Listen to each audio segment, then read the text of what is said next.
All right. It's it's Sunday nights, and normally Sunday nights, so the next 3 years or so are going to be for king making. But king making doesn't start until the end of the month, and my Skyhaven game starts Thursday.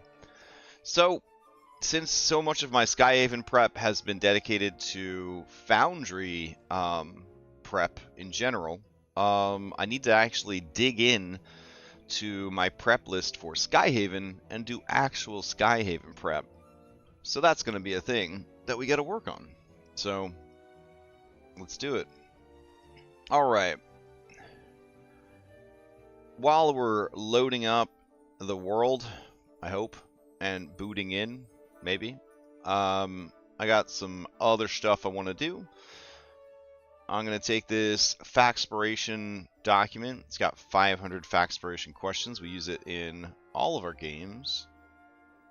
And I'm going to try to turn it into a table that I can roll on in Foundry. So I'm going to export it. This is in another window, by the way. I'm going to export this as a PDF document. I'm going to go over to ChatGPT. I'm going to log into ChatGPT, apparently.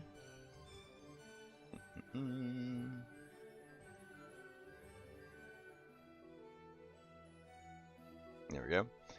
And then I'm going to do, there's a new tool called Projects. So I'm going to start a project. We're going to call the project Foundry VTT.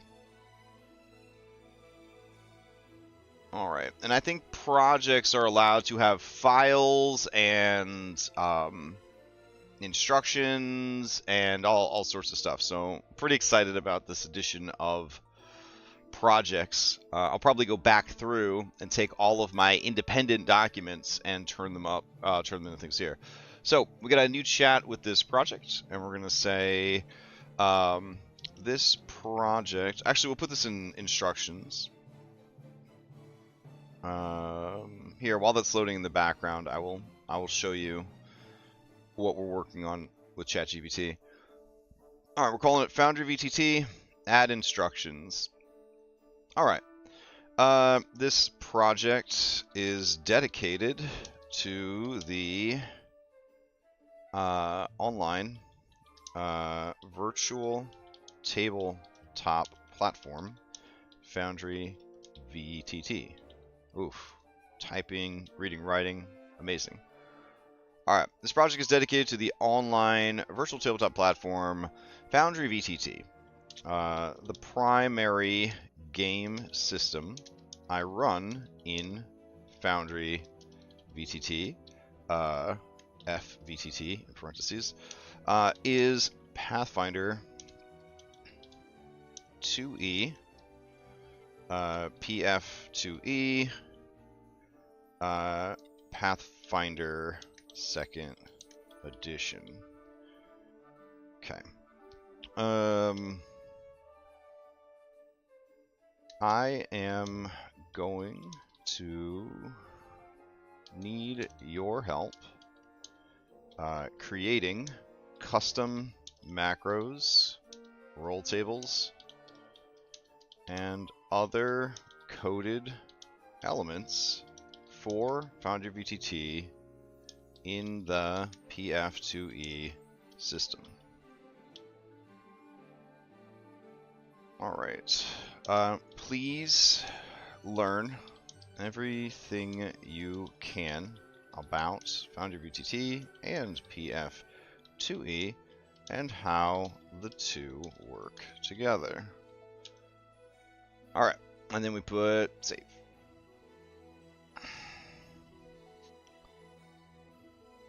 All right. So then we can add files, which is pretty cool. And then we can have it be educated or whatever. So what we're going to do in instructions is I'm going to take this and put it here. All right. And then we're going to call this Foundry, VTT, and Pathfinder 2E Basics. And we're going to send it over. Alright. Got an overview of it. That's cool. Glad you know all that stuff.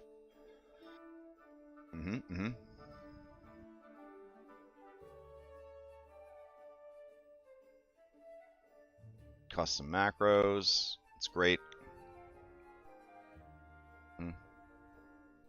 Very happy. Good stuff. Oh, still going. Yep. Alright. Next steps. Alright, good. I have everything set up and I am ready to start, period. Can you convert the attached PDF into a Foundry VTT roll table in a format I can import into Foundry VTT? Question mark.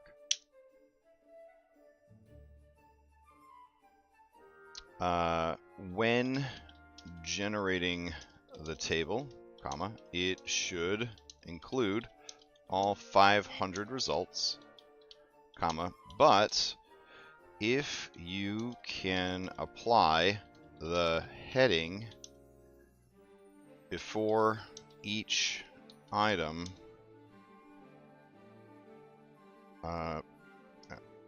we should say, but please apply. There we go.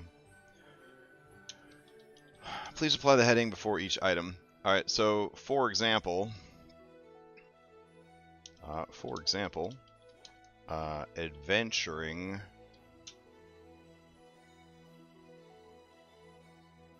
in a battle, blah blah blah blah blah. All right, here we go. Let's see what happens. All right, to convert your PDF. Oh, okay, my bad. I forgot to attach it. All right. Listen, I get it. I fucked up. Let me attach it. Let's see. I'm sorry. Here is the PDF attachment.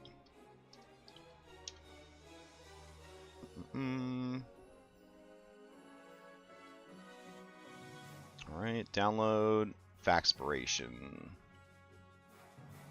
There you go.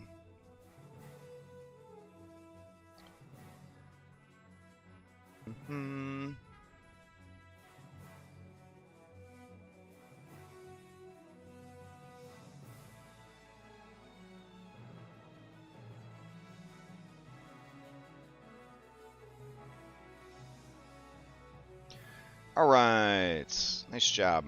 Download. Okay, so we're going to go over here. We're going to create a roll table. And then we're going to import that roll table. Here we go. Alright. Does the table have 500 results? No. The table has 400 results. Let's see. Faxpiration. Weigh it. Yeah, it's got 4 results. Alright, hold on. Okay. Let's see. You only included 4 results of the 500 provided in the document. Please try again and include all 500 different results from the document.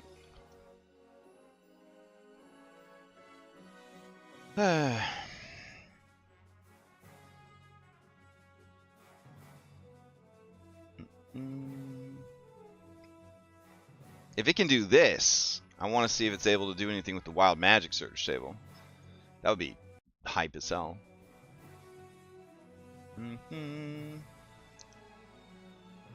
Alright. Let's see if it really did it. Alright, roll table full is what we're calling it now. Okay. I believe you. Let's see.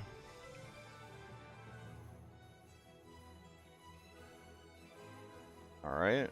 Let's see. How many results are there now? 12. Okay. I don't think maybe it's able to do this. Let me see. And creating a roll table ourselves. I don't think I have easy tables anymore. Easy tables was great. Those are the good old days. Let me see. Foundry VTT easy tables. I mean, we'll just roll and use the document. It's fine, but it would have been cool. All right. Foundry VTT easy tables. So take me to the forge. Take me to modules. Head over here. Let's see. Easy table. Easy random table. Easy exports. Roll buttons. Yeah, I don't think easy tables supported anymore. Better roll tables. Alright, sortable, rollable, roll from sidebar. Okay. Yeah, it doesn't look like it's happening. Alright. I'm gonna shame the robot again. Okay. So we're gonna say you only included 12 results of the 500 provided in the document.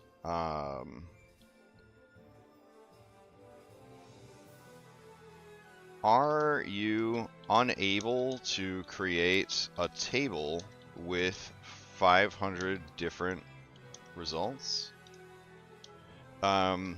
Is the issue the PDF? Should I provide you the content in a different format?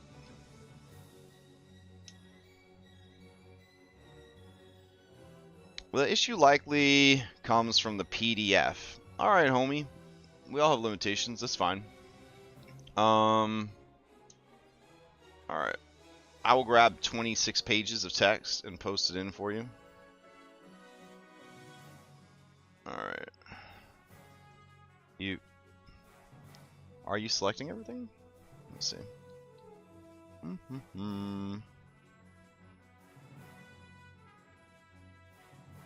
Oh my god. Why is it... Alright.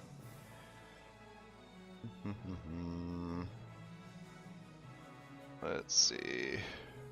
Fact expirations, blah blah blah. Go down here. Okay.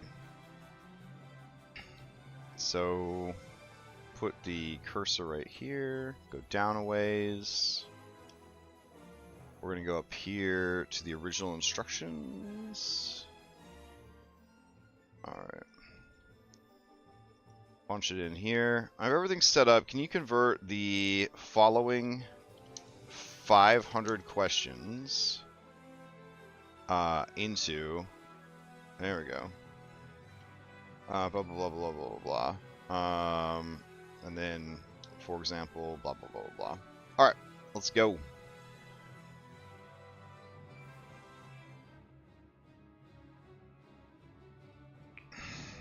Now, it didn't include the numbering for the questions, so I could see it getting a little confused about whether or not this is 500 questions, because without the formatting from the document, we don't know. Alright, let's give it another shot. And then, if it fails, it fails. I got other shit to work on. Like, there's no sense in trying to bang our head against the wall on this one. Alright. Import. Okay. Full roll.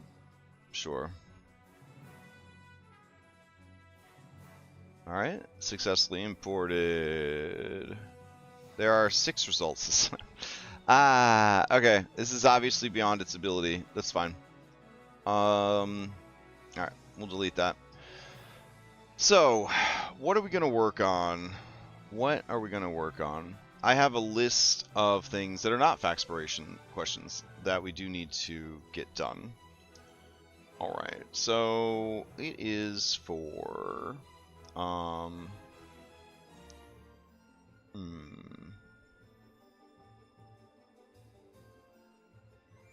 yes, okay.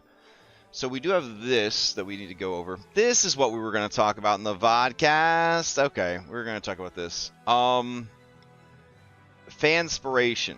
Fanspiration is no longer going to be a 1-to-1 for hero points. It's actually going to activate this really cool harrowing system, which I'm pretty excited about. The problem is I didn't finish building this harrowing system, so that's the thing we got to work on.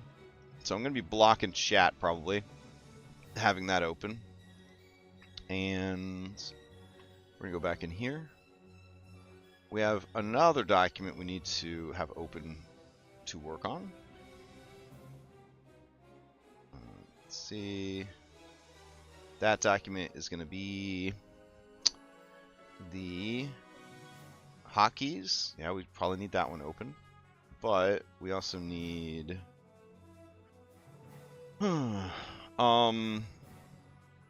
startup for 2025. We need that open. And then we also need Skyhaven open. Alright. So, let's start with finishing up the harrowing stuff. Alright.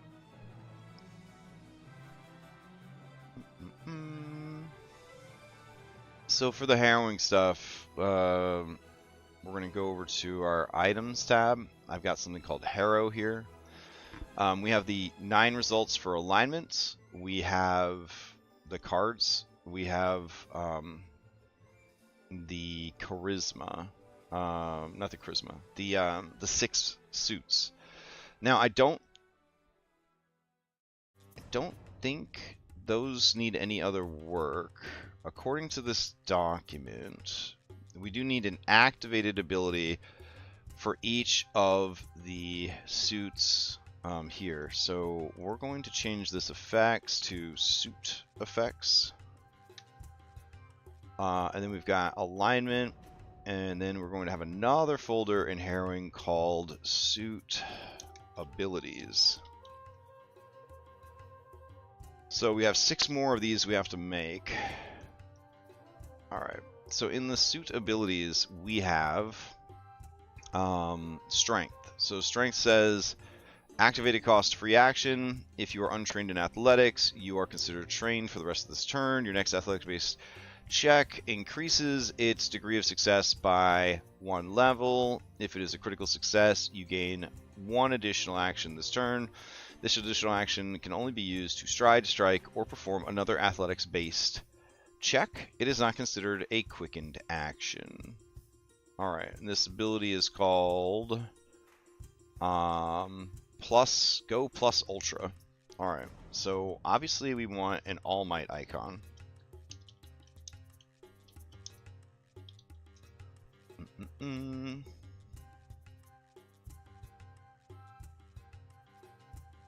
Let's see. What's a good All Might icon?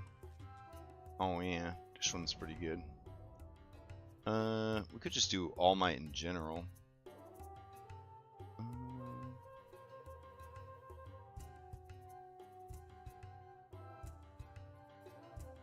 Yeah, this one can work. Alright.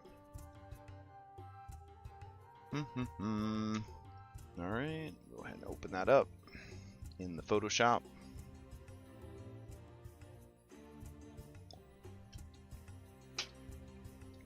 Okay. And then we'll shrink it down a little bit. Maybe like that. That seems good. Alright. image canvas size 498. Like this. Proceed. All right, and then we're gonna save it out. Perfect. All right, so the next one is called Mythic Alacrity. I don't even know what that could be. This is for reflex saves.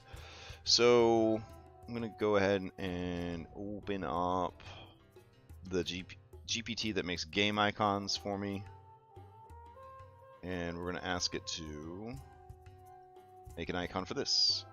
Make an icon for Mythic Alacrity. And then we're going to need it to make one for Mythic Fortitude.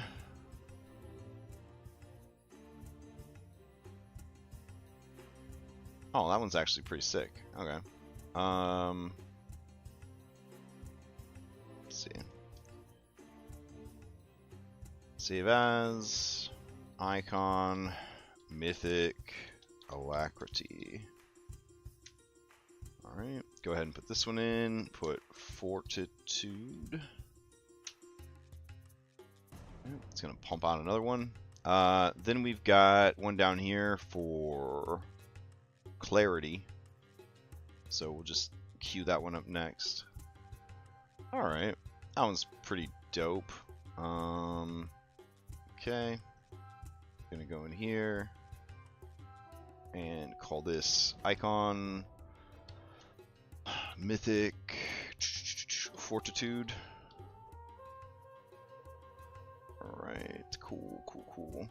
Then this one, we're going to say Mythic Clarity. Okay, then this one is Keen Mind. Alright.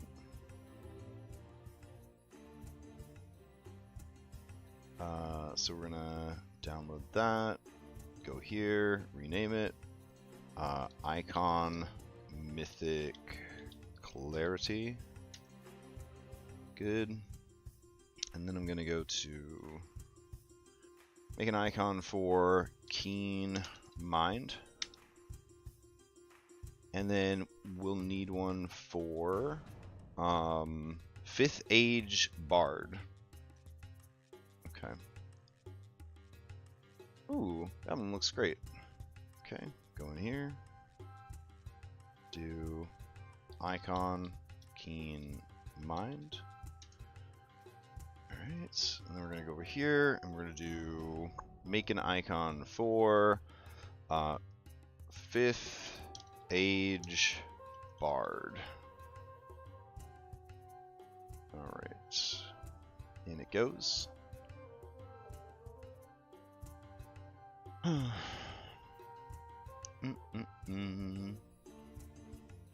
Oh, that's adorable. Okay, so do that. Go here. Icon 5th Age Bard. Go. Let's see. Go here. Icon plus Ultra. Alright. Then, because I want to upload them all at once, I'm going to go to the Forge. I'm going to go to my Asset Manager. This is, again, in another window. I know, guys. I know. Let's see. Where's my stuff at? Bazaar. Okay, hold on. Asset Library. There we go.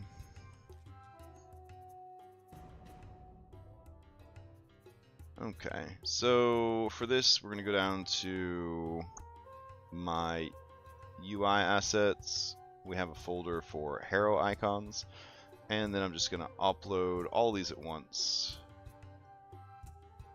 Alright.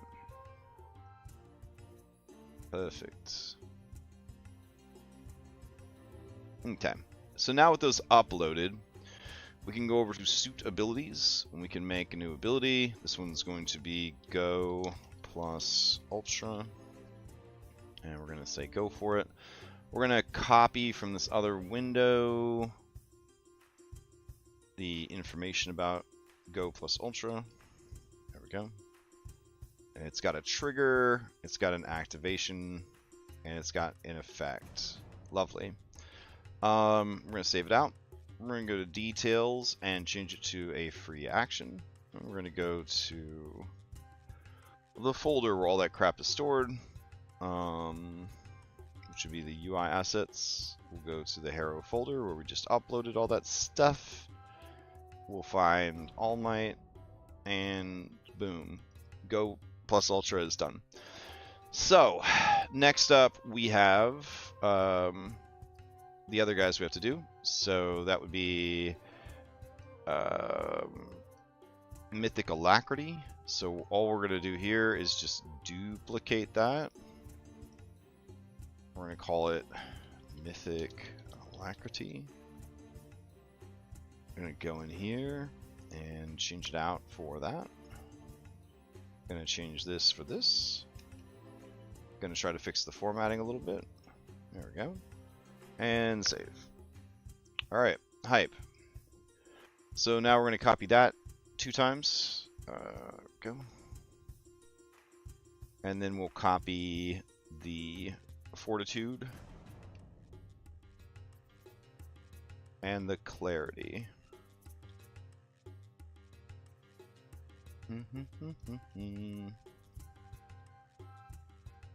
Alright, save.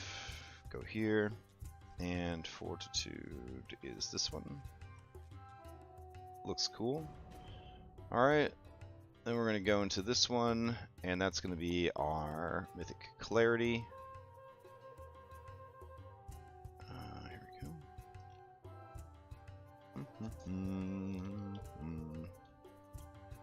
we go. Delete, Mythic Clarity. Change out the thing here for that. There we go. Perfect. Alright, then we've got Crown, which is a reaction, and Book, which is a free action. So we're going to duplicate Mythic Fortitude. We're going to call it Keen Mind. We're going to go in here and change it out for that. And then over here, we're going to grab this. And it also is a triggered ability, but not technically a reaction. Good stuff. Alright. Alright, cool. And then we'll duplicate one more time to make the last one, which is 5th Age Bard. And that is a reaction-based one. So we'll go in here, do 5th Age Bard, and grab that. Go in here, do this. Alright, and this actually takes a real reaction. So go to details, change it to reaction, and donezo's. Alright, now, if you'll look, you'll see that this is one of 54 cards, the Paladin.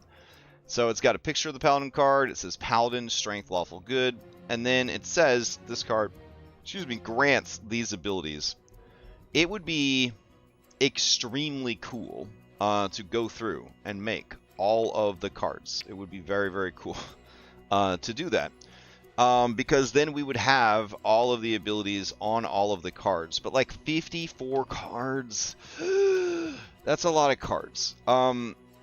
So they'd all be items. We'd have the items in a compendium. We could then put the compendium into a roll table, and then we could draw from the roll table as if we were drawing cards from a deck, and we could set it to be non-renewable, and then I could put cards back in the deck if I wanted to. So that's a very cool system. It's a very cool idea. It's a very cool thing that we could do.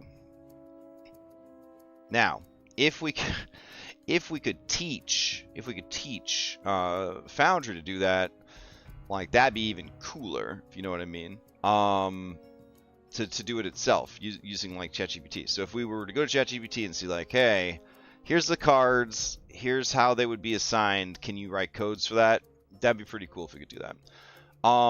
Right now, I feel like this is one of the lower priority prep items, because at the end of the day, we do have a tarot or a hero card deck to draw from. And so we could draw from it, and then I can just build the card then. And once we get through all 54 cards, then the deck will be built, and then we're good to go. Since I do plan to use this system moving forward in my Pathfinder games. I'm also running 3 games, so we are going to be drawing at least 1 card a week times 3, so 3 cards a week. We're bound to make it through the deck within a year. Can kind of build them as a go. Not a big deal. This also means that if we find a better, smarter way to do it, we're not committing the time and energy to go and do 54 cards up front, only to decide we want to do it a different way later on.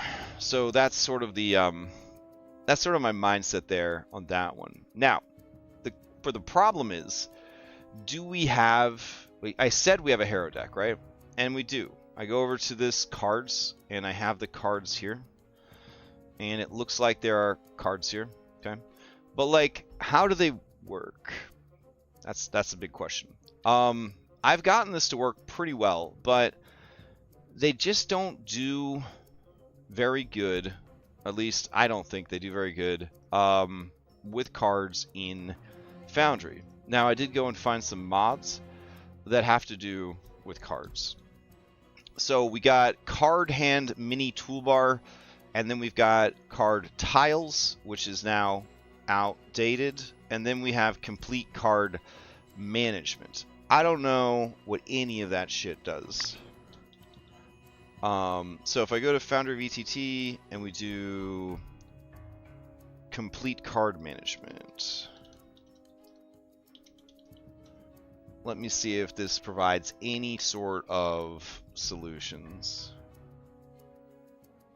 Alright, it claims that it allows for comprehensive interaction with cards on the canvas. Complete card management for Foundry FVTT.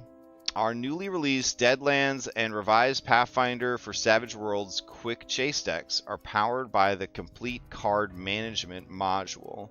Complete Card Management is produced by Metamorphic Digital Studios and allows full interaction with cards on the canvas in Foundry FVTT by creating a unique card layer on the canvas. Users can drop cards, flip them, rotate them, shuffle decks, or even use regions to assign cards to different piles. The versatility is endless. Some cool features built into this tool: card layer, drag and drop cards directly from hands to the canvas, support for Foundry FVTT regions to assign cards to piles and hands when dropped in certain zones, built-in API function to deal cards in lines, grids, and triangles, scry the top cards from a deck, dock player hands to the macro bar for easy access. So all that sounds pretty sick. So we're going to go ahead and turn that one on. And then we have another one called Card Hand Mini Toolbar. Foundry FVTT Card Hand Mini Toolbar. Alright, so what Card Hand Mini Toolbar does... a module to display a player's hand of cards on the Foundry FVTT game screen in a small toolbar. Display multiple hands or piles in up to 10 mini bars for easy GM management. This module now also contains a window view feature for easy managing hands, piles, and decks. The module will display a single hand toolbar in the bottom right corner. By default, clicking on the gear icon will allow the user to select from a list of cards they have permission to use. The toolbar has buttons to draw, pass, and show hands. The toolbar if the toolbars are in the way, the arrows at the top will hide, show all the cards, etc. By left-clicking a card, it will pull up the play card dialog, etc., etc. Alright, so I want to try this other one first. So we're just going to turn on Complete Card Management and see what happens.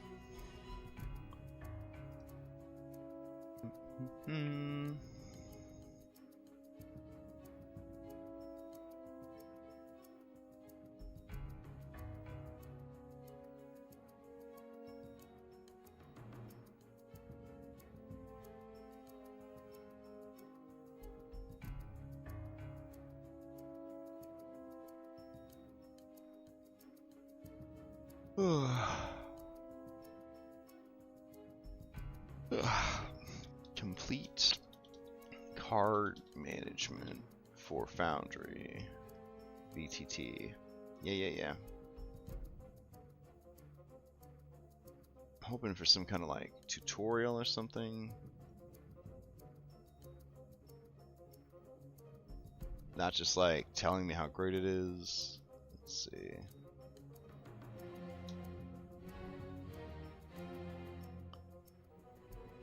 All right.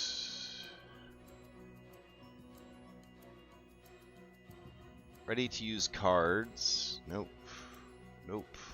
Card hands, card viewer.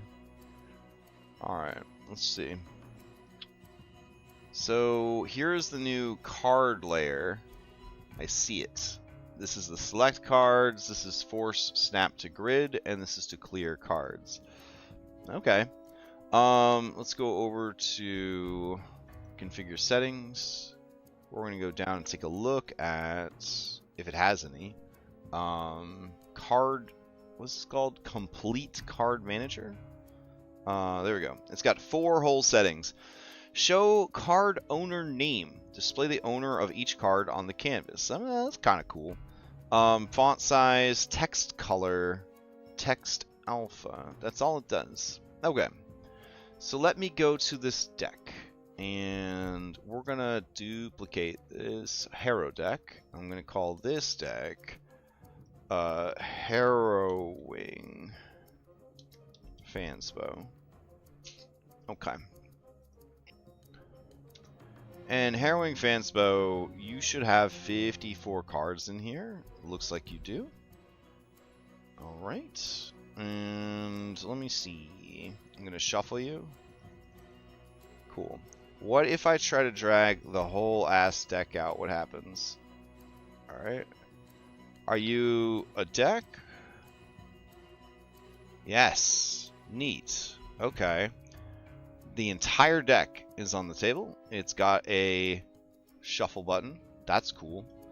How does one draw a card from the deck? Shift? No. Double click on it? No. Right click on it? I can flip the deck over. I can rotate it. I can send it back and bring elevation. Are there perchance macros that came with this this mod? Let us see. Card.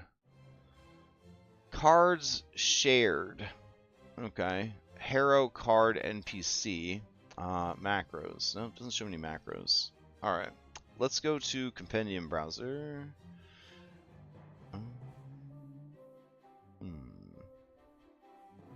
Use the tabs above. No, that's not really helping either.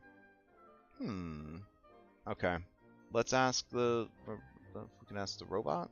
We can ask the robot. Alright. So, robot. You don't know shit about that, but okay. I am trying to use the mod. Oh man, what's this thing called? Complete Card Management. Tell me everything you know about this mod. Okay.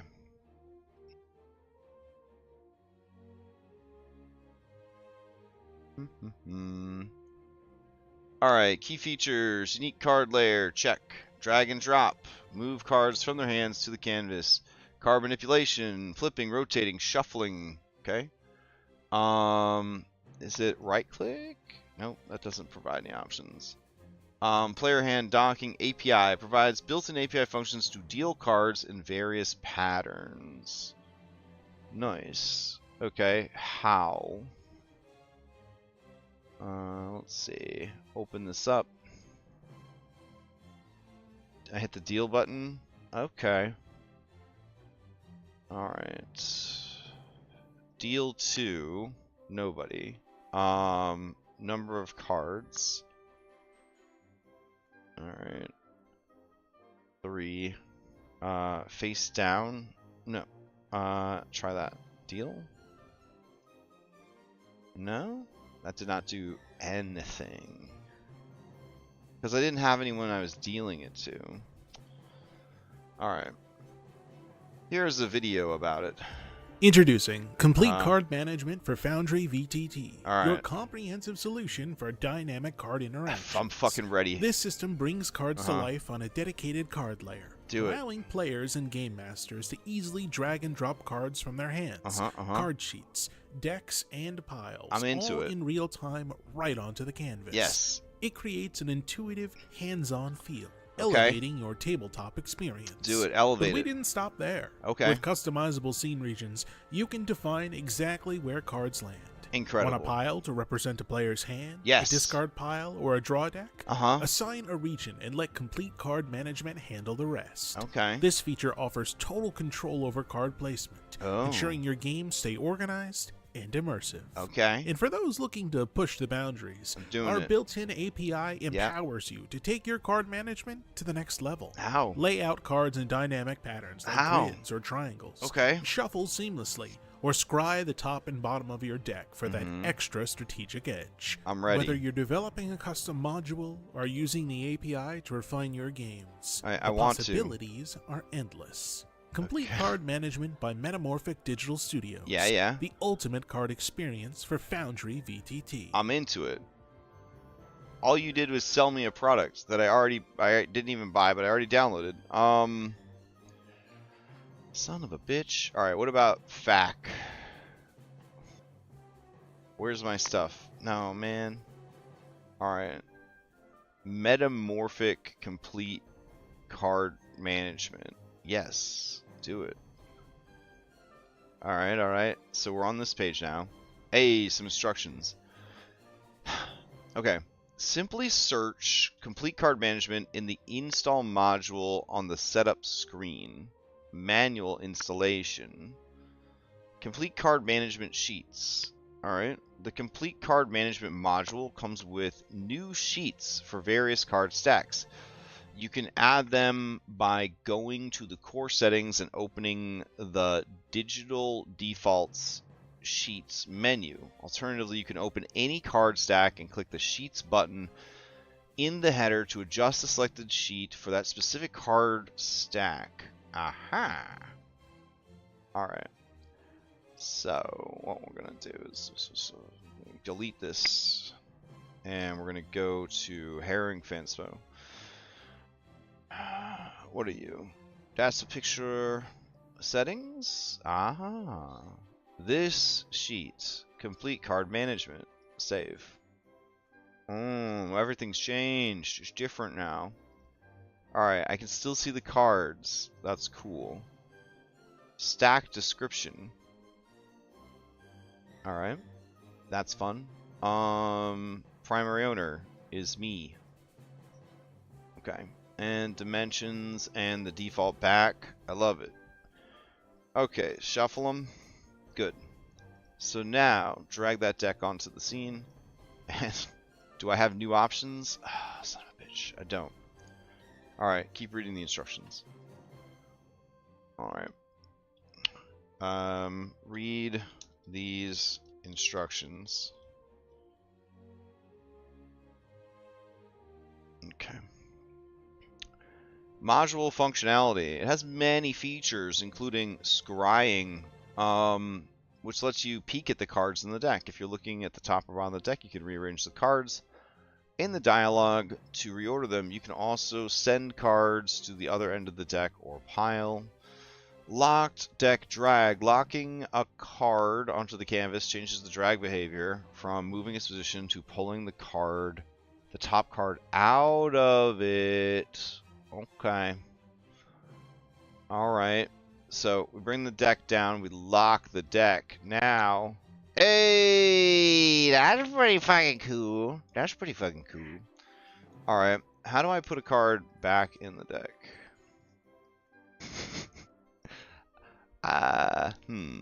Okay. Keep reading the instructions, I guess. Allocate card region behavior. It comes with new region behavior, allocate card, which will send any cards moved into the region to the linked pile. This integrates fully with normal region controls, such as setting a region to always be visible to all players, allowing you to create an interactive playmat. Oh, okay. Related, you can set an entire scene to effectively act as a card region by going to the Ambience tab of the scene configuration and setting the canvas pile. Any cards that are dropped on a part of the scene without a region will be moved to the set pile. I see. And that's all the instructions. All right. If I... Okay. If I go into Harrowing Inspiration and I look for the hidden truth, is the hidden truth? It's still there. It doesn't say that it's been drawn either. But we know it has. Okay. Interesting.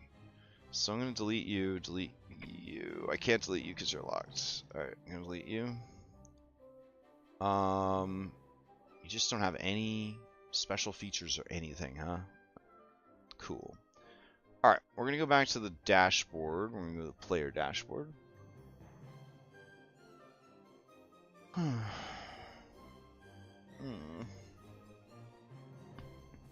Oof. It'll load up any second now. Alright, we're going to go to regions for these cards. So I'm going to go here, and we're going to make a new region. There we go. I'm thinking right there. Cool. Didn't actually do anything. Let's try again. I'm thinking right there. Nice.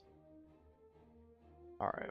And then we're going to go into the controls, and we're going to put harrowing. Okay. Then we're going to go to save, because you have to do per tab, which is just bullshit. Alright, we're going to go over to behavior. We're going to add it, and allegedly we have special card stuff now. Alright, what's their special card stuff called? Allocate card? Is that what the instructions say?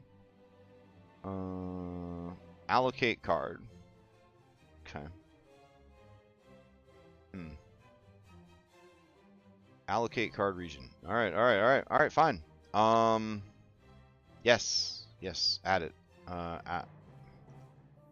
Allocate card. And the name will be Harrowing Deck. And we'll create that behavior. Alright.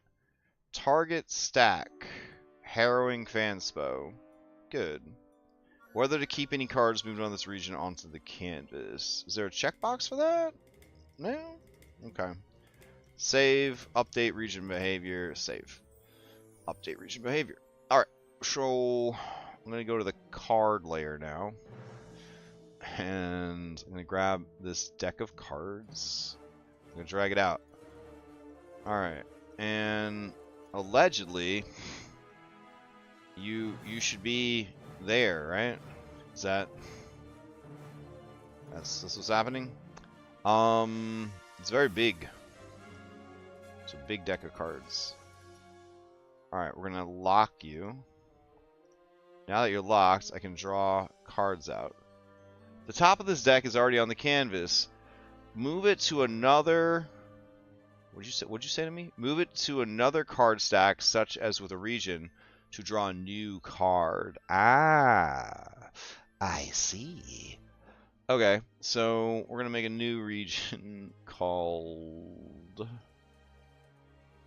active cards, drawn cards. All right, yeah. So we're gonna go ahead here, we'll go to region, and we'll call it drawing. There we go.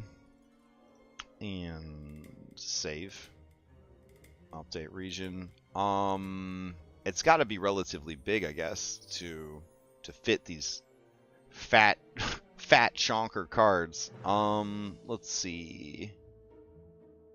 So we'll go ahead and make a big old section, potentially holding up to 3 cards. Cool. All right, we'll go in here.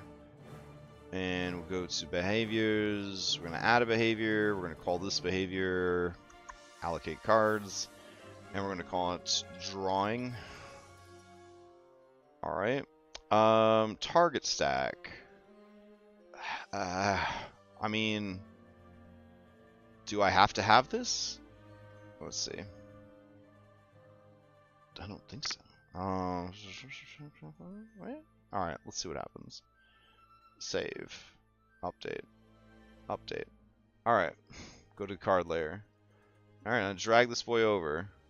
Could not find valid card document for this region. Valid card document? What the fuck does that mean? Alright, let's see. What card documents can we make? What are you? Type. Deck, hand, pile. Ah, I see. So this is a pile. The pile is called drawing. Reset. I don't give a shit about that. And go. Alright. Save. Cool. So, then we go back to region. And then we select this region. And under drawing, we say that it is drawing. Save. Update. Save. Update. Alright, go back to card. Drag my card over. Added the hidden truth to drawing. Where did it go? Oh, it's disappeared. It's disappeared. I see. So, how do we make drawing show up for everybody? That is a good question. Am I moving it into a different deck, maybe? Or do I want it to be a hand? That could work. Because if I click on it, nothing happens. Alright, but then I could pull another card out, the beating, and I drag that over, and that also goes in here. Alright, if I drag these guys back onto the table, okay. But now they haven't actually left here, so if I drag them to there, oh, they do leave. Okay. Okay, that's kind of cool. Alright. It feels like extra steps, though. Feels like extra steps. So what if we try... What does hand look like? Hand. Drawing. We'll call it drawing fanspo. Alright. And go. Now on this bad boy, if we go in here, default sheet. Oh shit. Complete hand sheet docked. Whatever that means. Okay. That's pretty good. So can we change this one? Complete card management pile. I see. Alright. Pile. So pile kind of sucks. Alright. Alright, so there's nothing in pile. We want this to be docked hand. So I'm going to go here.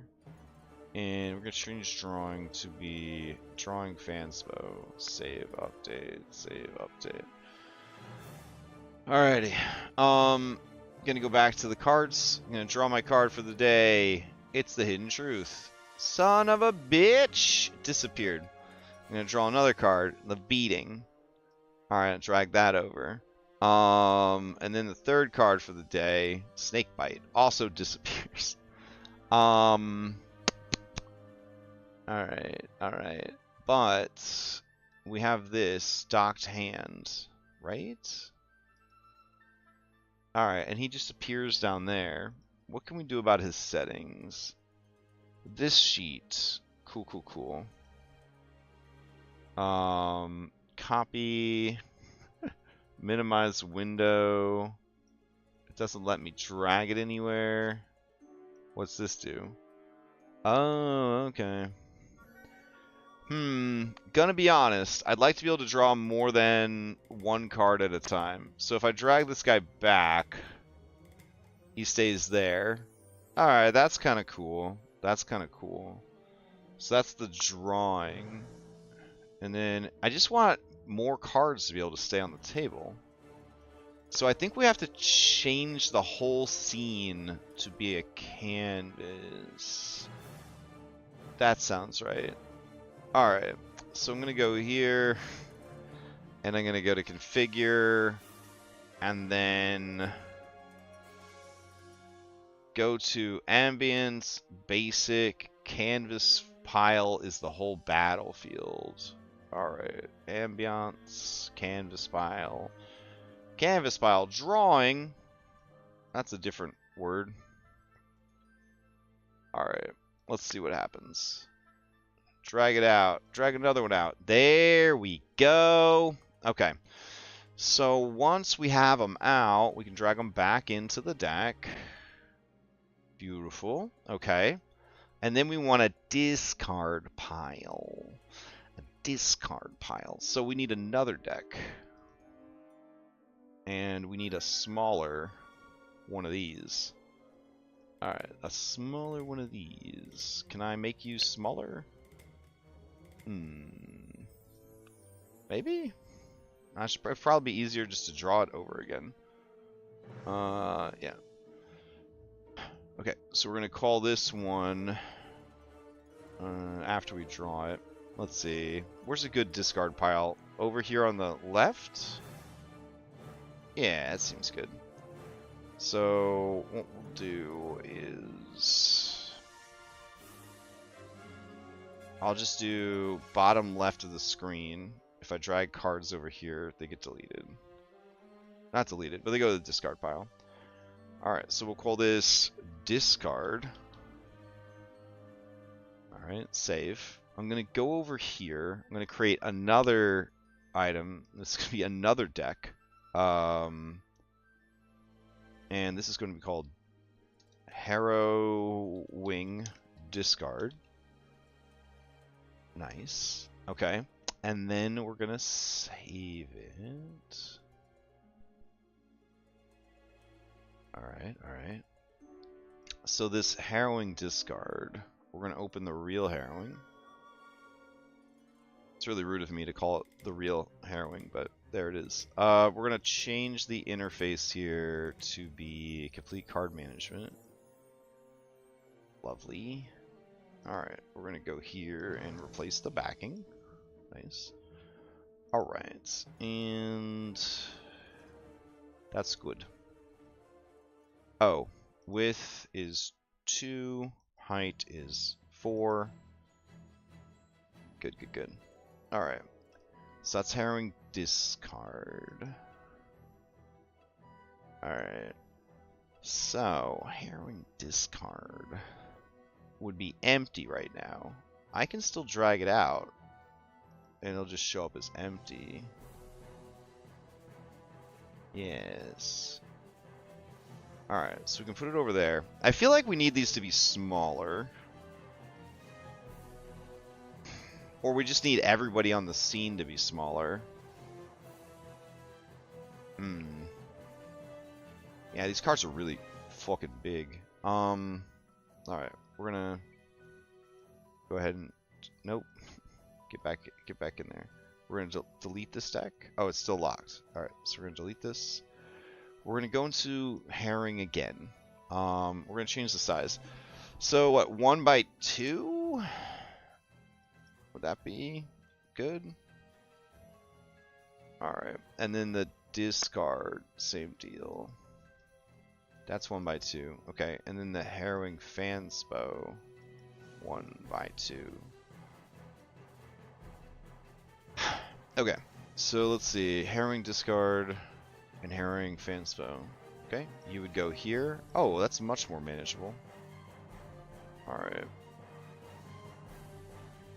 And then the Harrowing Discard would be over here.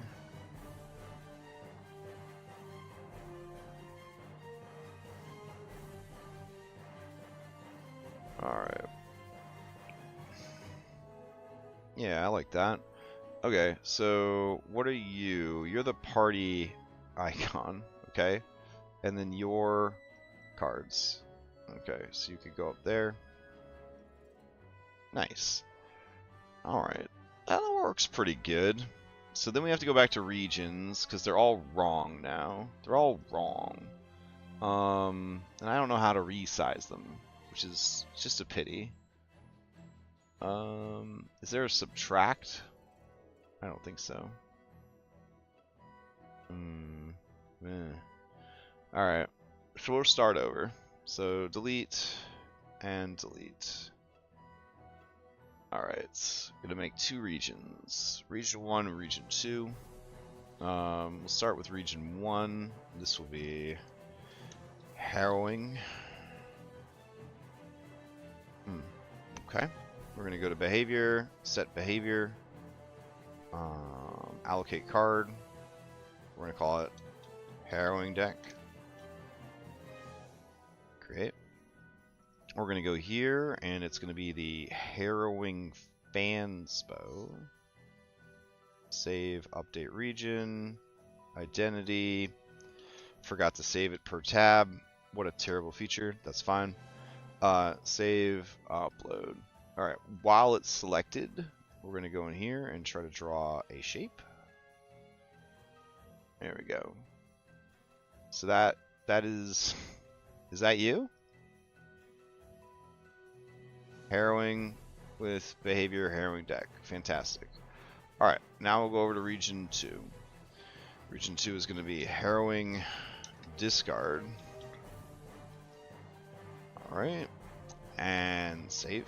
Then we're going to go over to behaviors, allocate. We're going to go to allocate card. We're going to call it the discard. And we're going to target the harrowing discard deck. We're going to save, we're going to update, save, we're going to update. Then we got to draw it. So we go to here, and we're going to draw it like so. Alright, and then we're back. Alrighty, so...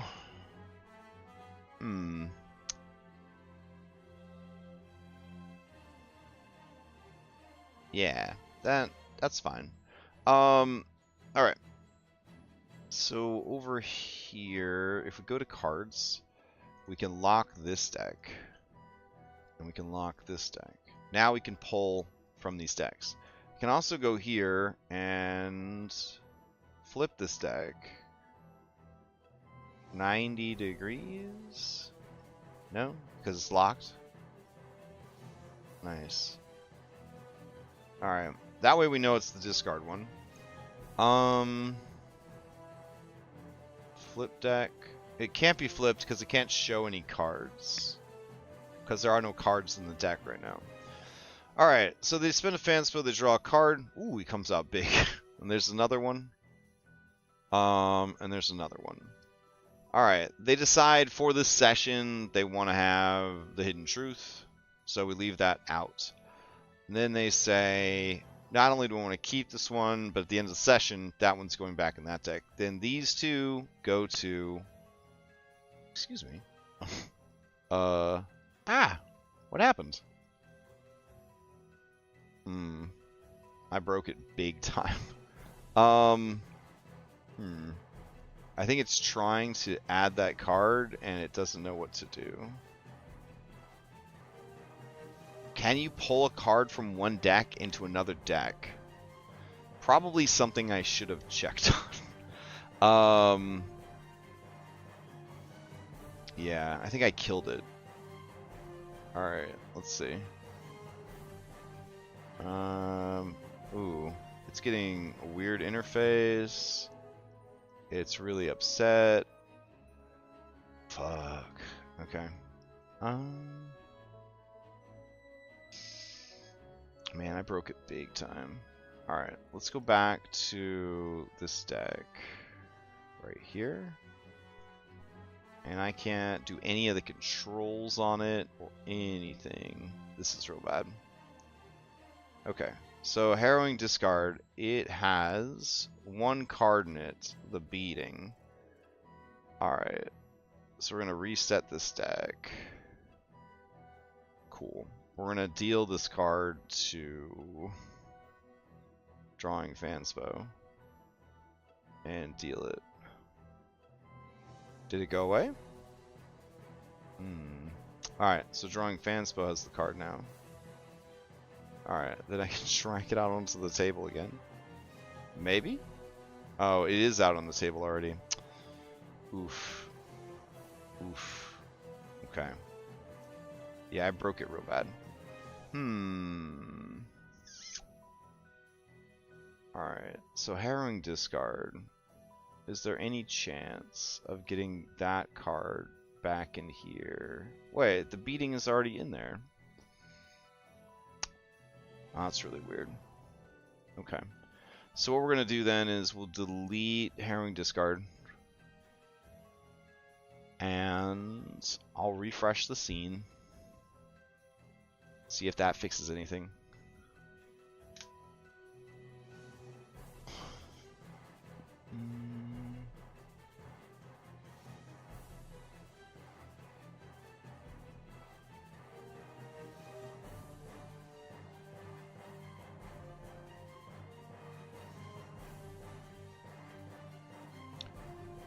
Alright, so we're in this scene. We're going to go back to the dashboard. Okay, we got cards here. I'm going to go to the card layer. I can select the cards again. I'm going to drag them back into the deck. Alright, I'm going to open the cards again and see how many cards are in there. Are we missing anybody? Alright, so what does reset do? Are you sure you want to reset? I do. Okay, shuffle them. Alright. Config. Is there any way to tell how many cards are in here without counting them? Probably not. But the cards in question seem to have been returned. Let's see. 1, 2, 3, 4, 5, 6, 7, 8, 9, 10, 11, 12, 13, 14, 15 at the Hidden Truth. Alright, 16, 17, 18, 19, 20, 21, 22, 23, 24, 25, 26, 27, 28, 29, 30 at the Silent Hag. 31, 32, 33, 34, 35, 36, 37, 38, 39, 40, 41, 42, 43, 44, 45 at the Fool. 46, 47, 48, 49, 50, 51, 52, 53, 54. Okay, so all 54 cards are back in the Harrowing Fanspo deck. Cool. What do I fucking do with these cards after I draw them out? And why are they so big when I draw them out of the deck? Because I thought I made changes to the settings. So let's see. Configuration. Default dimensions. Yeah, that's what we want. 1 by 2. I'm the primary owner. Stack description. Cool. Shuffle, shuffle, shuffle. Alright. Rotate. Shuffle, shuffle, shuffle, shuffle. Okay. So we're going to drag out cards. But then they get big again. Why are they so fucking big? We don't need cards this big. Alright, then we got that. We got that. Alright, now the question is, with these cards out, are they still considered part of the deck? I want to say yes, right? So, like, I do need these cards to be of a reasonable size. Their default sizes are coming out as 2 by 4, which is what the original deck of cards was set to, but we've changed that, so the cards should also have that setting, yeah? Alright, they're all coming in at 2x4. I don't know how to change the whole fucking deck at once. Okay.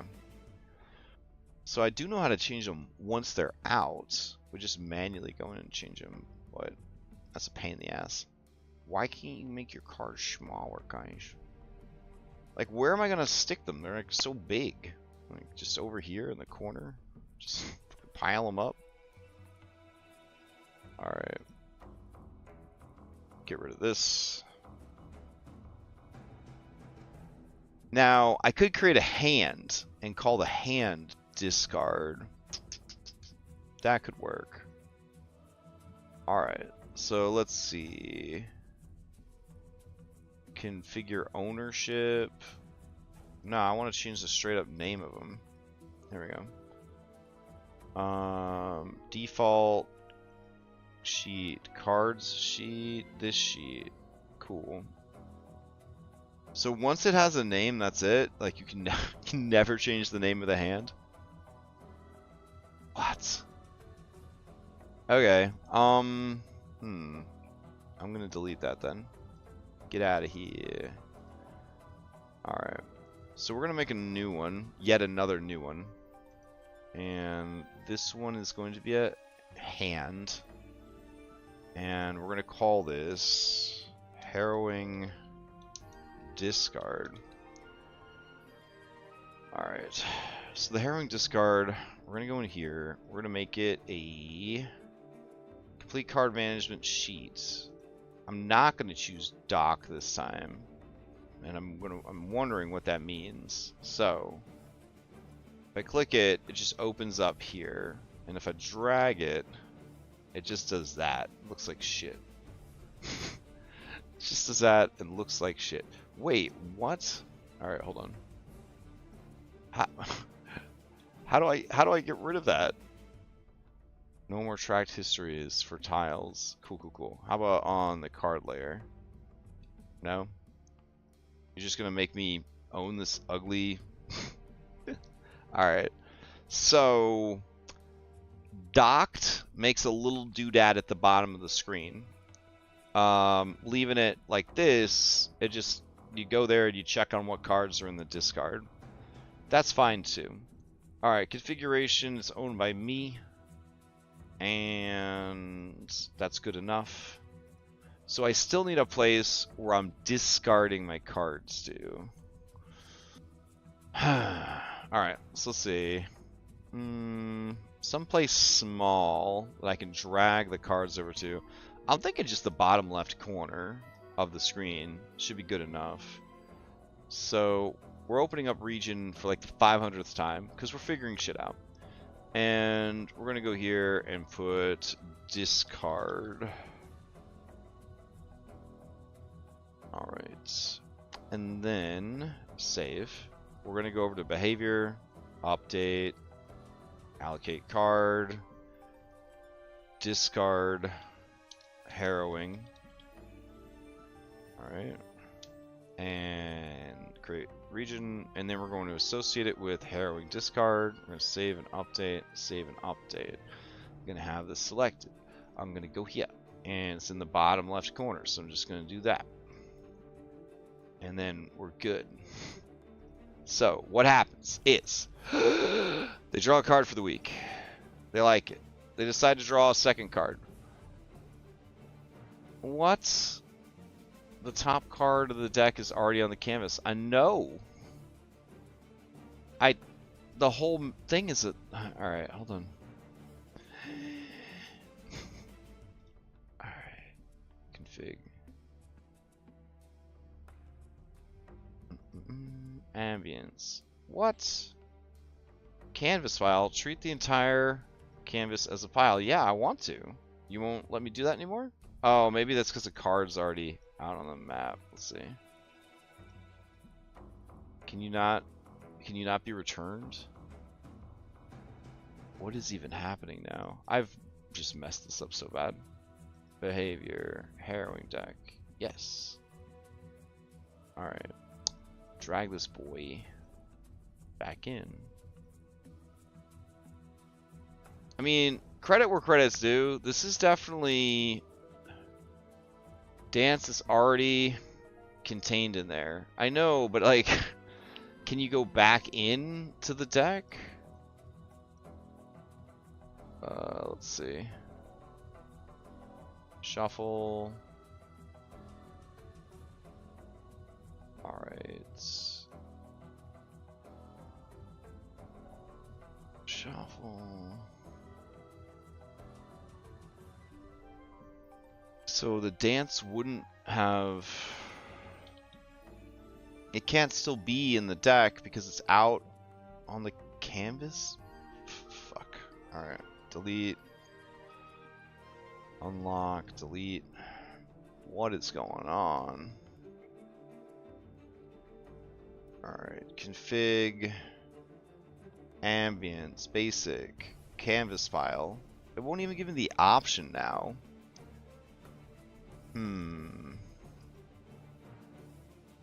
Is it because I don't have a docked hand? Is that why? It's such bullshit. Alright, hold on. We're gonna do... New... We're gonna call it... Harrowing... Discard hand. We're gonna call it a hands. We're gonna create. We're gonna go into the settings. And we're gonna go and say it's docked. Save. Alright.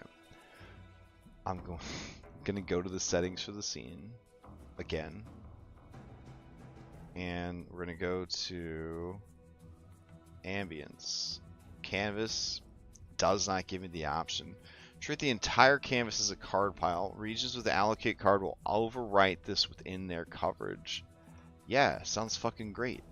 Why won't you work? Alright. Let me go to a brand new map. See if I did something that would break this. Card test. Ambience. No, it doesn't have the option here either. Treat the entire thing as a... Where did my option go? Damn.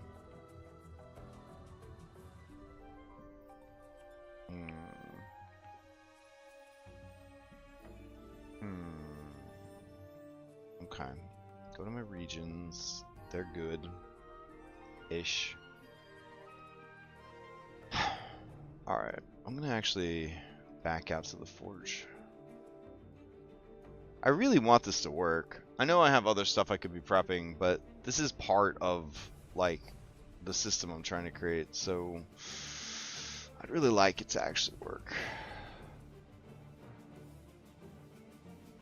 And this is the closest to having functional cards in Foundry I've ever seen, so if anything's gonna do it, it would be this.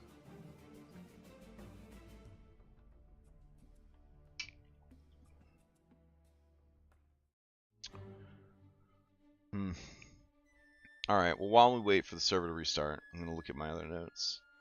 See what else I got going on.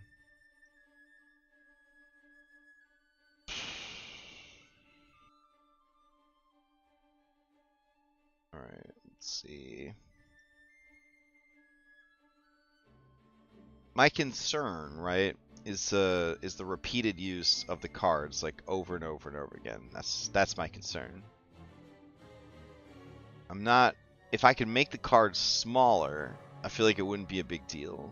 But like having them so big is so obnoxious.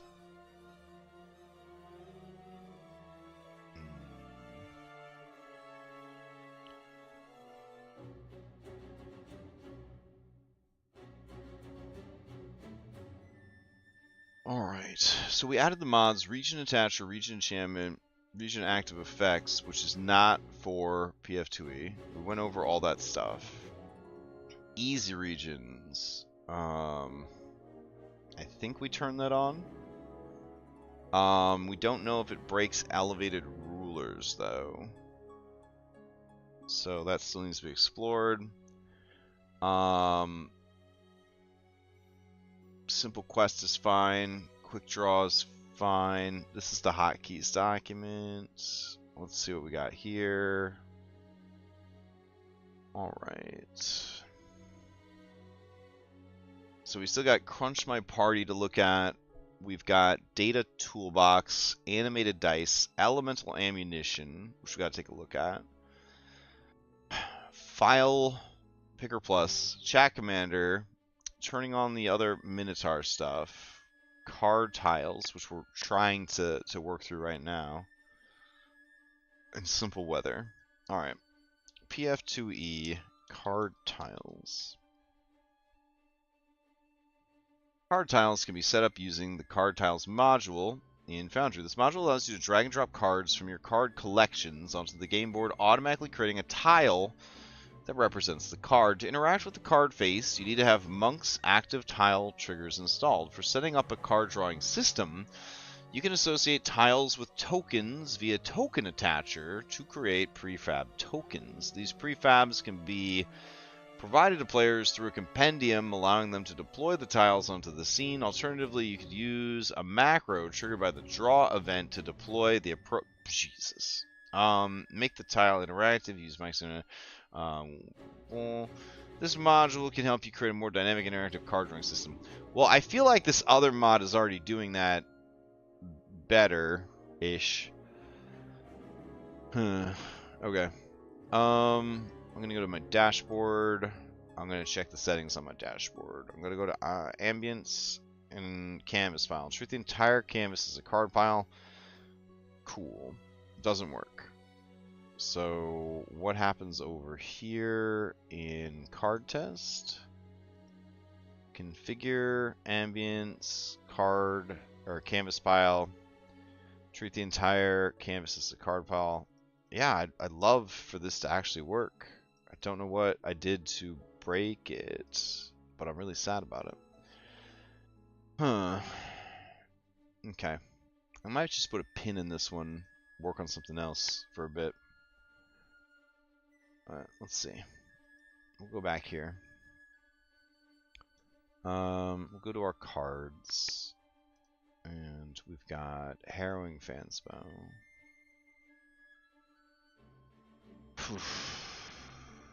Alright. We have no control over the size of these cards once they've been created. And somebody went through and created them like one by one, which is intense. I'm going to drag this out. And we're going to make sure that it's using card management deck sheet. It is. Alright, so we go to the card thing. We lock it. We drag the first card out. We drag the second card out, and it says no. To draw another card, you need a region. And the region has to be a canvas, I guess? Is it possible to just be a canvas? We got hand, pile. Alright, canvas test. We were doing fine till that setting broke. And then we were kind of fucked after that. See, canvas pile. Treat the entire canvas as a card pile. Yeah, but it took away our option. So I'm not sure what we had to do to get that back. Or how we lost it in the first place. Alright, so we're going to go here and canvas management pile sheet. Cool.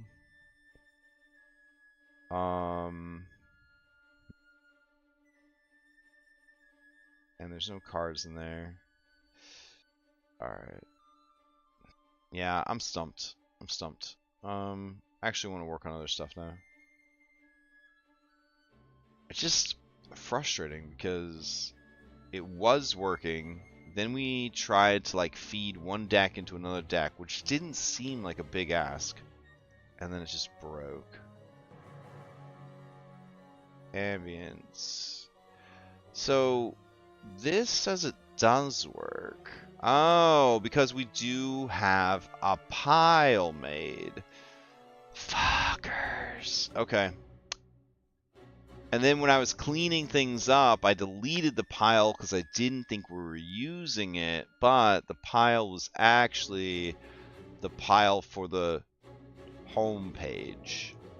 Got it. Alright. So in here, we can change it to dashboard, card, canvas. Okay. Okay, that makes sense now. Alright. Because you can't just say that it's a canvas. It still has to have some way of interfacing with the card menu. And that's where we faltered. Alright. That makes sense. So there it is. Dashboard, card, canvas. Save. Alright. So now I have these cards. They're in this deck. I pull.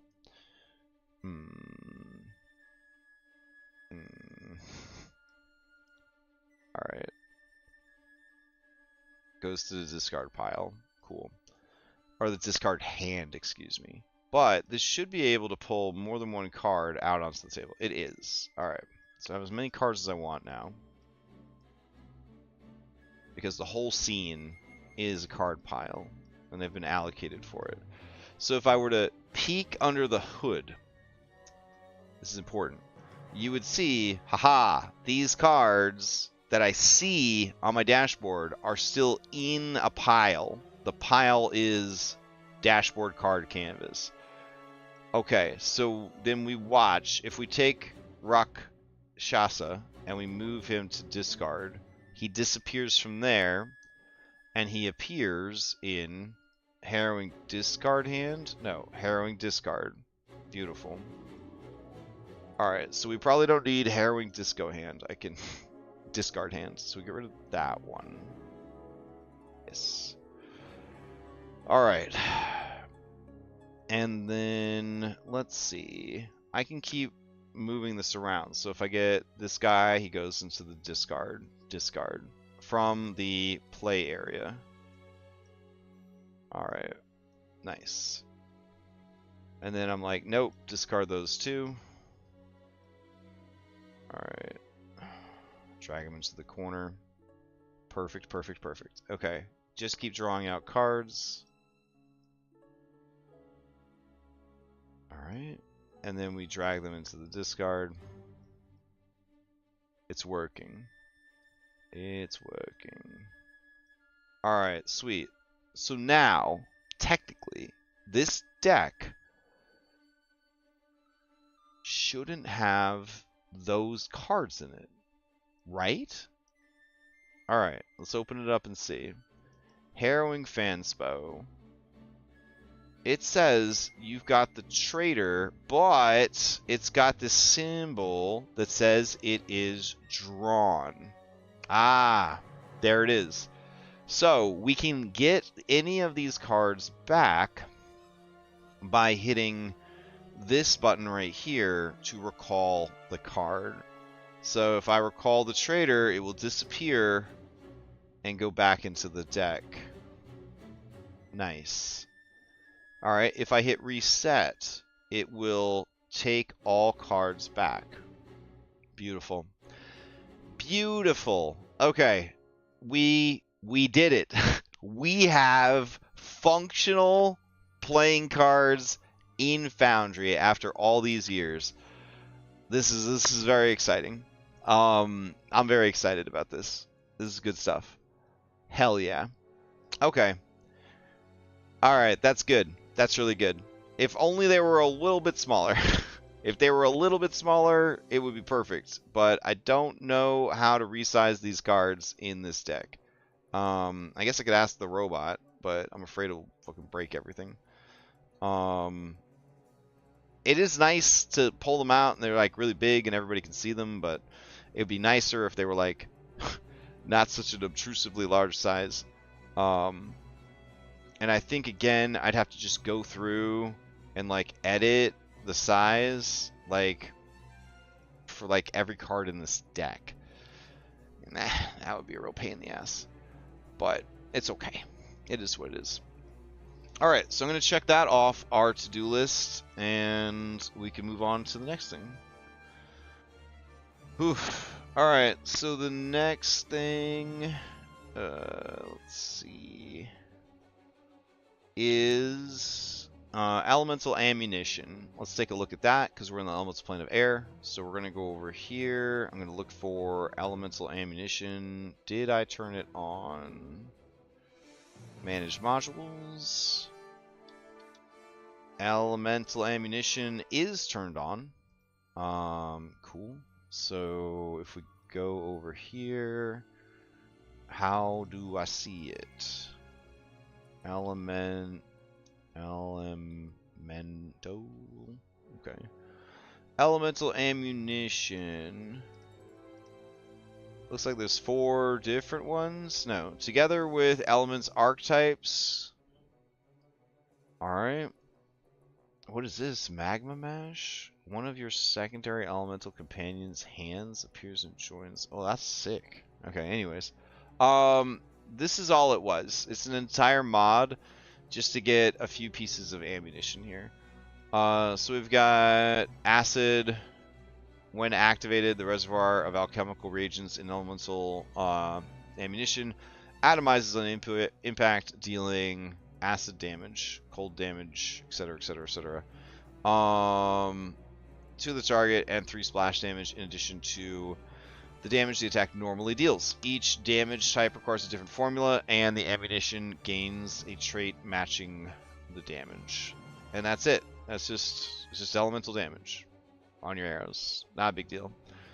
I understand it. It's fine with me.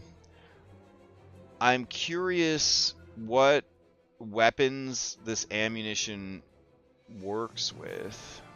So if I have, say, this, human bandit, right? He's got a gun. Flintlock pistol. Does that count for these guys? Do these guys need ammo for those? It's got a reload trait. Let's see. Human bandit. Alright. So human bandit, you go to fire your gun, but you ain't got no ammo. Well, we're about to fix that. So we're going to give you ice bullets. Alright. So it's just called cold ammunition. Going to give you 4 of them. Going to go over here, choose cold ammo. It does seem to have fit into the gun. We're going to hit the button. We're going to roll it.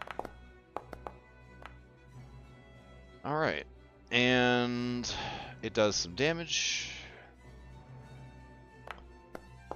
But it does not do anything about the cold ammo. So I think I still have to go down here and hit this button to trigger that.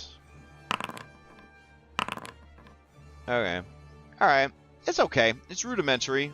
It does what I need it to do, which is add elemental damage to the game. These would have been amazing to have in steady supply in Alkenstar, but I think there were elemental ammos there. Now that I think about it, I don't know. It's fine. So I'm going to check that one off the to-do list. There we go. So animated dice. Also just dice in general. Let's see. That should be under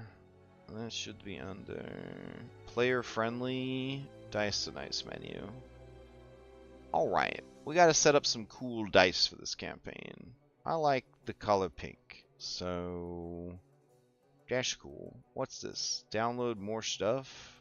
Ugh, get out of here. Alright. Enable extra dice customization? Why wouldn't we?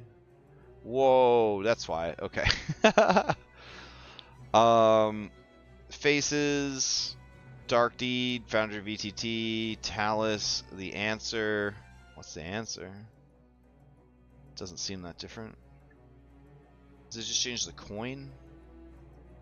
Alright. I like the traditional Foundry VTT dice. I like the font. I like the little anvil branding for Foundry. It's nice. We got some themes here. I guess the question is, before I go any further, did we turn on animated dice? Animated dice pack by the Ripper. We did. Cool. Package is verified. View website. Yes, you. You're not talking about your dice at all. You just took us to your website. Oh my god. Alright. Ripper 93 animated dice. Animated dice back. What does it do? Find out more about premium animated dice on the premium dice page. Oh, this is different? Is premium dice different? Damn, bro. The module animated dice pack, premium dice early access.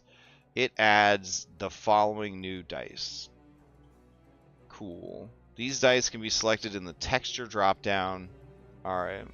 Got it. Yeah, we want the fancy dice. Fancy dice. Okay. Texture. Here we go. Give me them fancy. Oh, keep going. Where are the fancy dice? Are these the fancy dice down here? There's so many. Jesus Christ. Ripper Premium. Liquid Metal Dark. Liquid Metal Fusion. Nano Nexus. Dot Matrix. Pixelize. Oh. Oh, I get it. They're kind of like cell shaded. That's kind of cool. Dark Ooze. Ooh. Well, that's pretty cool. Feathers. Let's see. Transparency, Wildflower, Writing, Hammered Metal, Brimstone, Lightning. Ooh. That's kind of cool. What else you got? Big Sparks. Fluffy Clouds. Oh. Fluffy Clouds is pretty nice. Keeping it simple, maybe. It says it's auto for the theme, but it does look like you could change it. That's cool. So you could do glass clouds. Nice. Yeah. I like that. I do want to see these animated dice though, so let me keep going. Alright. Northern Lights. What's that? Ooh, that's pretty cool.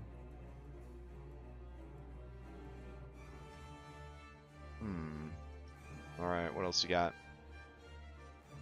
There's so... I had no idea I had installed this many dice for people. Nano Nexus Dark. Oh, those are hype as hell. I don't see what's animated about them. But they are cool. Where is it? Premium animated dice. Nano Nexus dice. They don't seem very animated. You know what? I'm gonna go with it. I like those. I think that looks pretty cool. So we'll do a test roll. Yeah, very nice. Very crisp. I'll take it. Now let's go to our Dice So Nice settings again, because a couple things I want to do. I don't like it when the dice roll in front of my sheets, so we want to make sure that we adjust that. So we're going to go to Preferences, and let's see, mute all sounds, auto scale, table surface, felt, metal, wood tray. I think wood tray has a nice sound to it.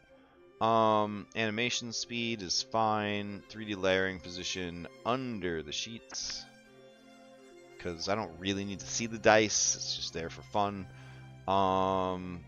Medium's fine. We're not trying to go too hard here. Alright, I'm going to save it. And it's got to refresh for that. Okay.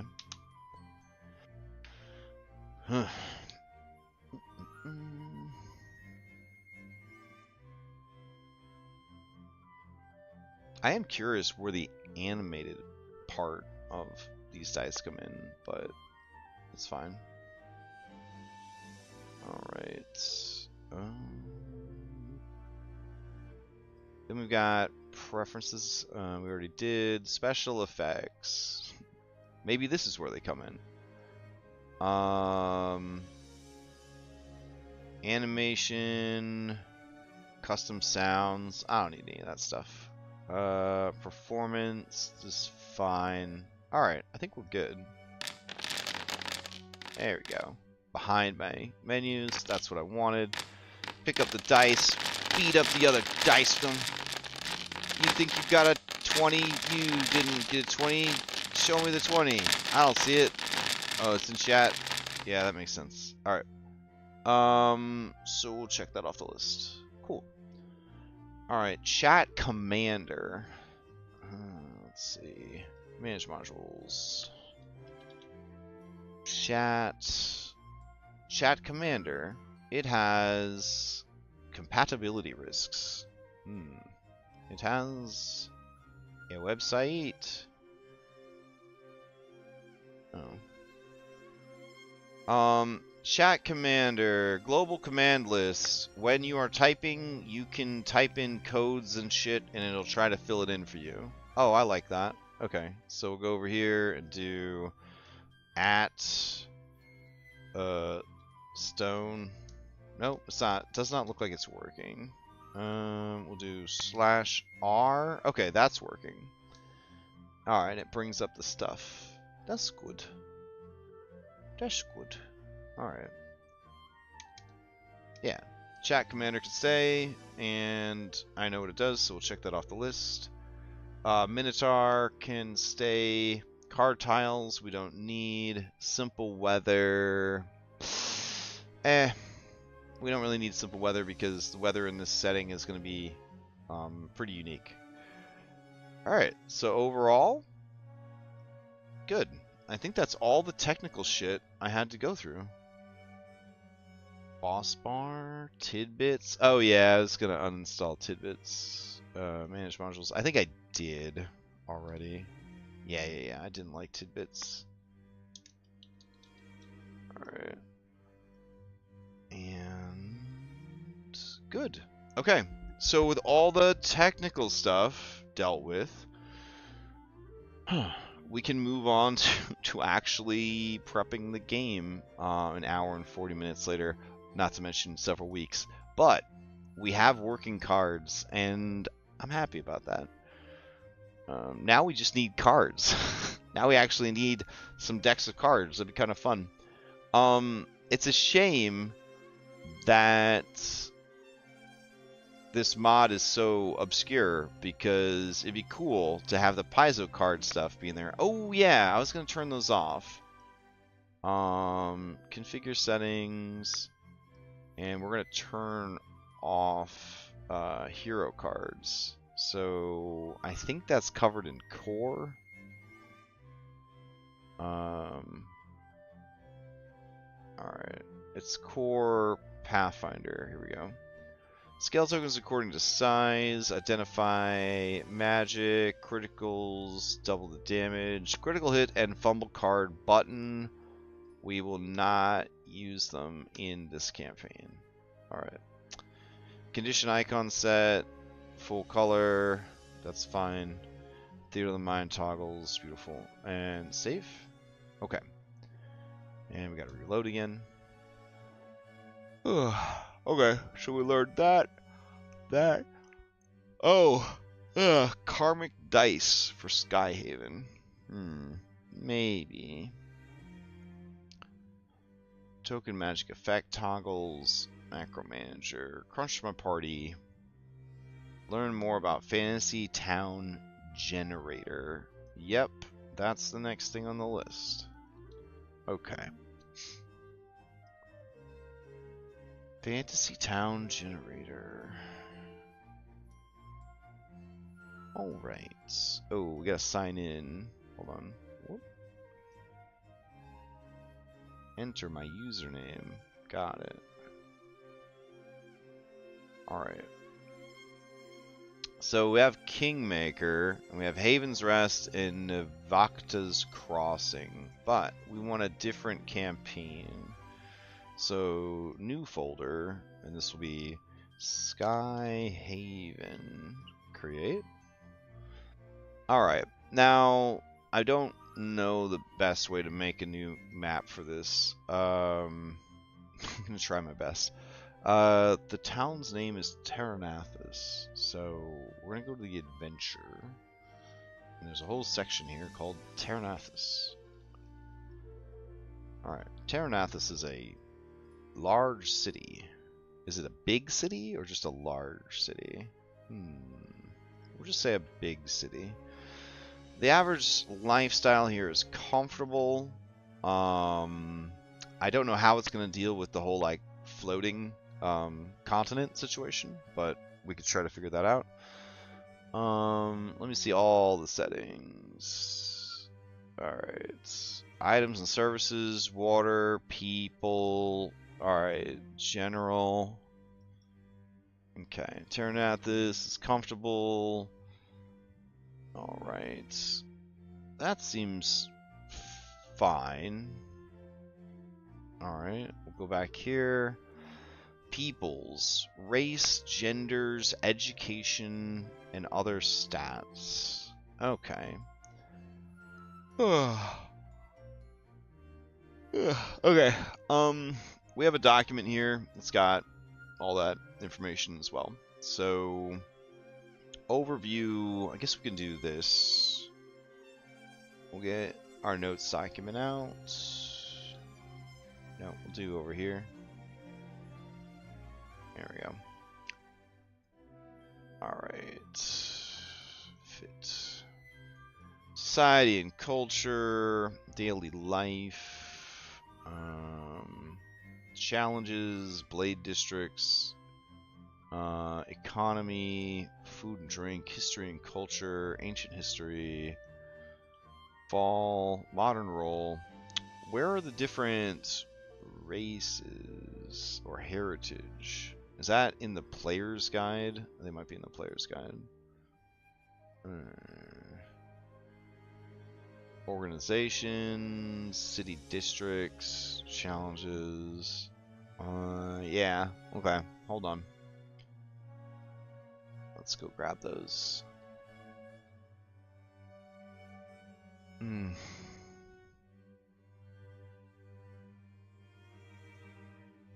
Okay. Skyhaven, Player's Guide.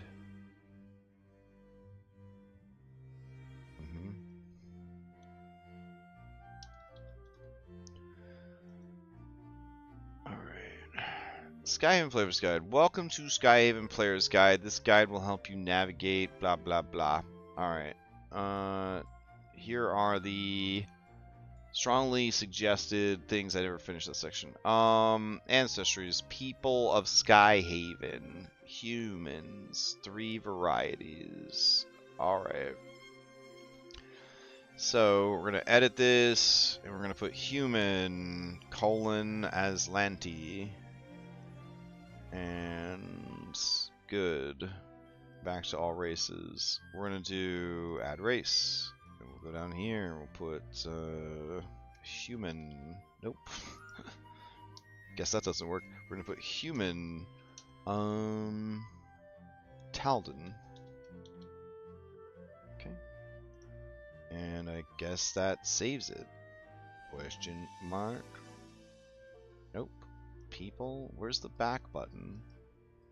Ah, all races, there it is. Alright, we're gonna add another race. This one is going to be human, Tian Shu and Tian Tang.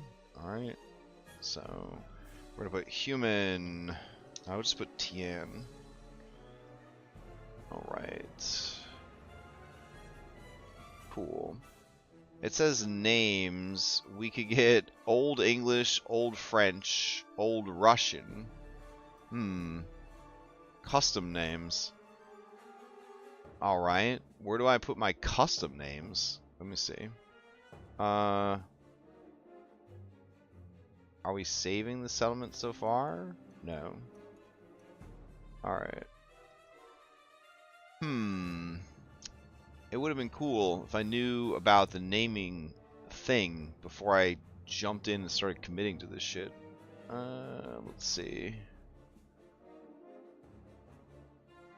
Alright. So, under settings, my membership, my themes, my renders. So, is it per settlement I have to make these decisions? Maybe. Maybe. Wow, that's some bullshit. Alright, maybe we could change it after the fact. Alright, next up, we got elves. These are the Ilverani elves. So, we're gonna go in here, and elf Ilverani. Okay, and then we'll go back. Alright, we got dwarves. They're the Mbeki dwarves. So we'll go here, dwarf, Mbeki. They have tough names. Okay. We'll go back here. We got halflings. Let's see. These are Chilaxian halflings. There we go. So halfling, Chilaxian. Cool. Alright. Then we've got Tanuki. They have huge balls. Yep. Good notes. Good notes. So we're gonna add a race. And we're gonna go into this race. And we're going to put Tanuki.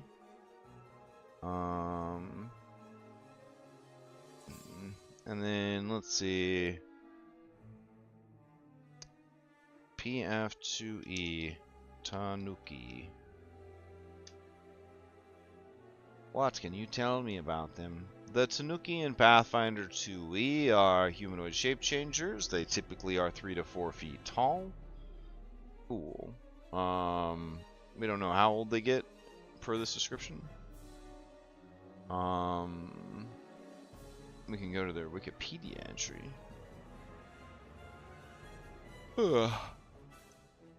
It doesn't say how long they live. Are they like fucking spirits? Like, what, do they live forever? Okay.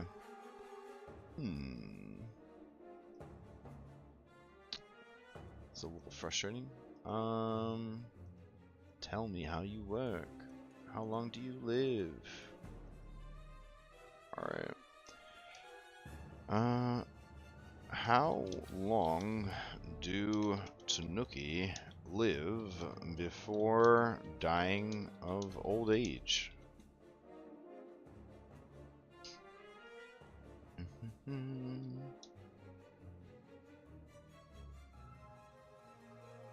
In Pathfinder 2E, Tanuki is introduced. In the absence of explicit information, it's reasonable to align Tanuki lifespans with those of similar ancestries, such as gnomes.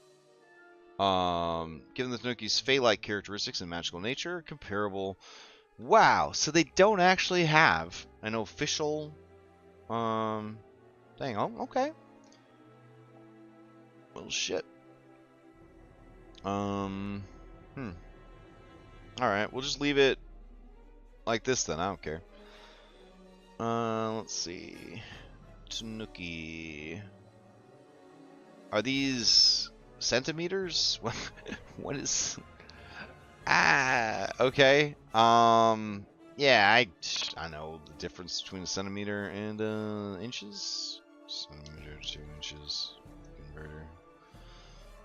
Alright, so what, 107 is 42 inches. Maybe I should change it to feet if you're really lazy. 3.5 feet. Max baby height? What the fuck? Okay. The max baby height is 6 inches. Alright. So 15. What the hell? I've never in my life wanted to deal with this shit. Great. This is probably more information than I could ever possibly need. Yeah, I'm getting scared now. I'm getting scared. Alright, let's trash Tanukis. There you go. Get out of here. We'll just replace gnomes with tanukis and just use all the stats from that. Okay. So, no, didn't like that. Okay. Tanuki. Okay. What else lives here? Fucking minotaurs, tengu, gargoyles, just all sorts of stuff. Kobolds, dragonborn. I feel like dragonborn is our best bet for the gargoyles. Yeah, so we'll replace the dragonborn with gargoyles. Go. We'll replace the half-orcs with minotaurs. And then we'll double all of their sizes. So, 214 must be less than 160. You can't tell me how big my fucking baby can be? Wow. How dare you? 163? Sir. You don't believe in large races? Is that what's going on? Shameful. I don't know what to tell you. Alright, we'll take it. We'll take it as is. Kobolds and the Tengu is the last one that we need. So we'll replace Tiefling with Tengu. Alright, and the Tengu will use old German names. There we go.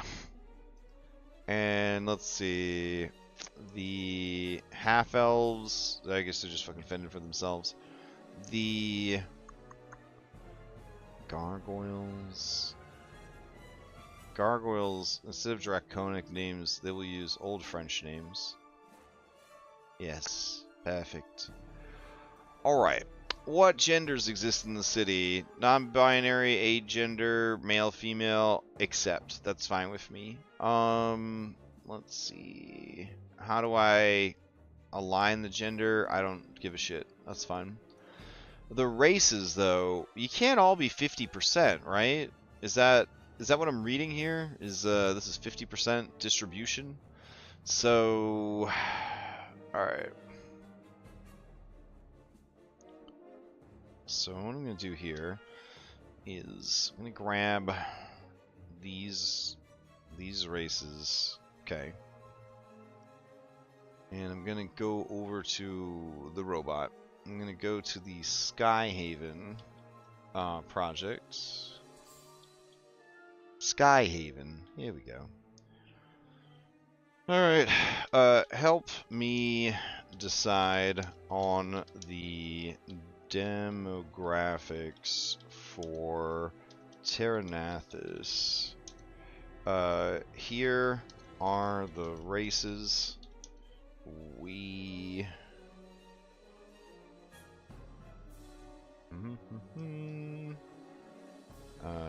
Here are the races. See attached image. Break down the 100% weighing. Taldan and Tien humans highest,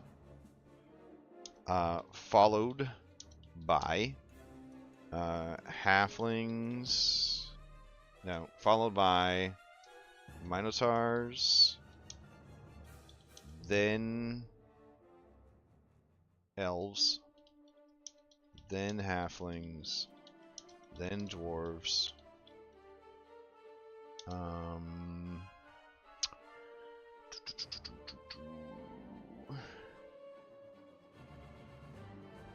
yeah. Make. Oh. Shit. We're also supposed to have the returned. Make.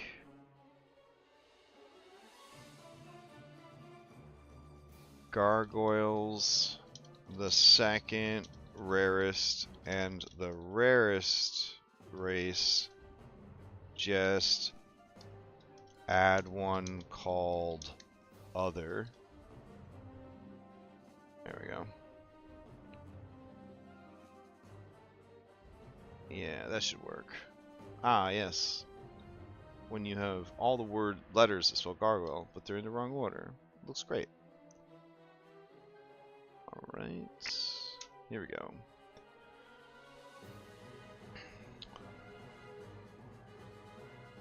Alright, just thinking about it. Just thinking about it. Alright, based on what I said, here's the breakdown. So, we're going to add one more race here. We're going to call this race the Returned. Alright.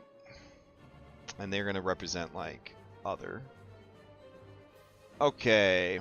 Humans. Talden is 25%.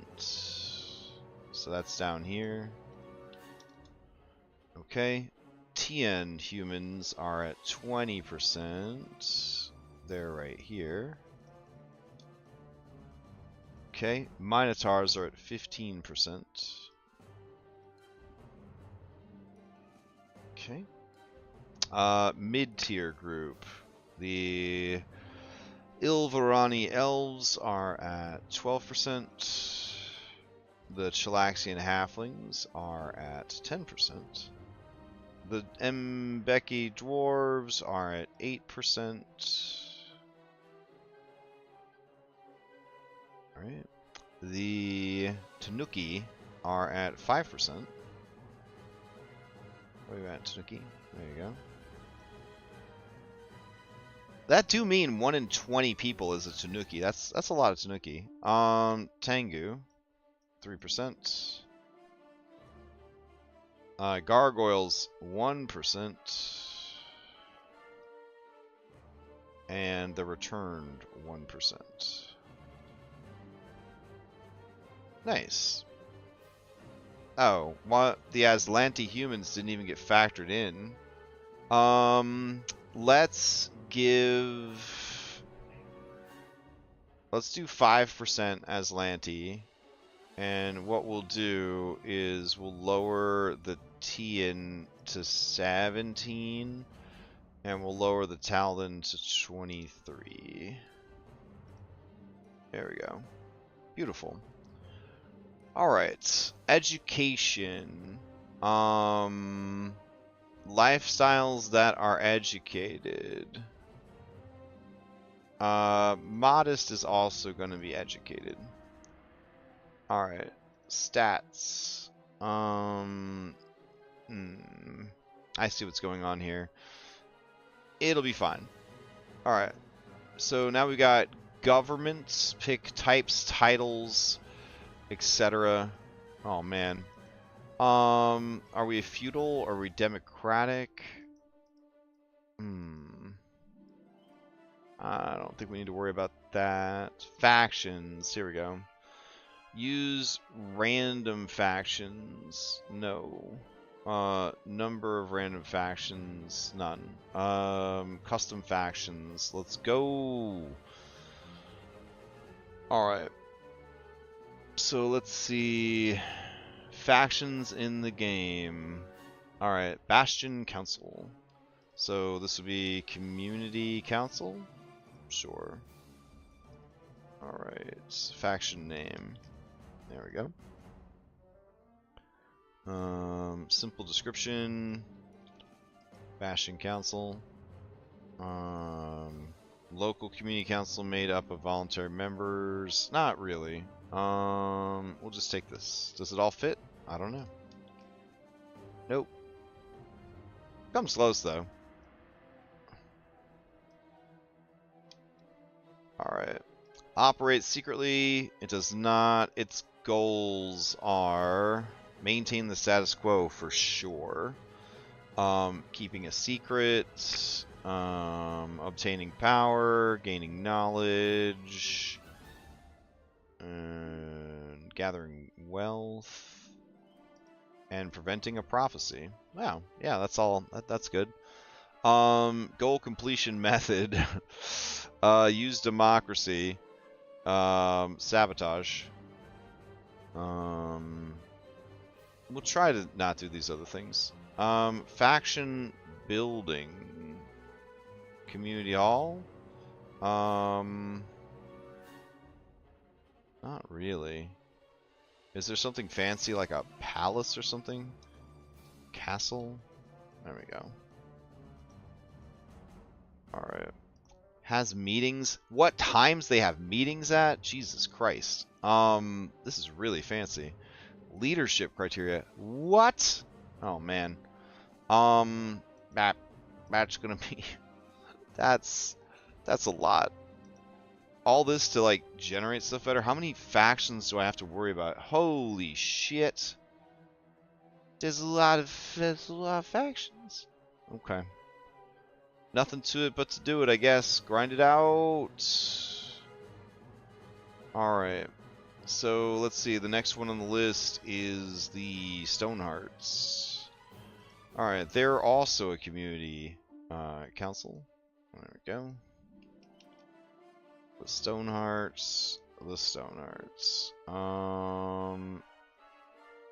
We're gonna do this right here. Operates in secret. No. They are trying to gather wealth. They're trying to gain knowledge. They're trying to establish a new government. They are willing to sabotage and fight in fair combat if needed. And trade items. Nice. Alright. That was easy. Next. Evangelion Academy. Alright, this is going to be an adventuring guild. That sounds about right. Let's put it in here. There we go. Evangelion Academy. There you go. Their goals are to obtain arcane power, gain knowledge. Let's see. Yeah, that seems good. They're willing to do anything.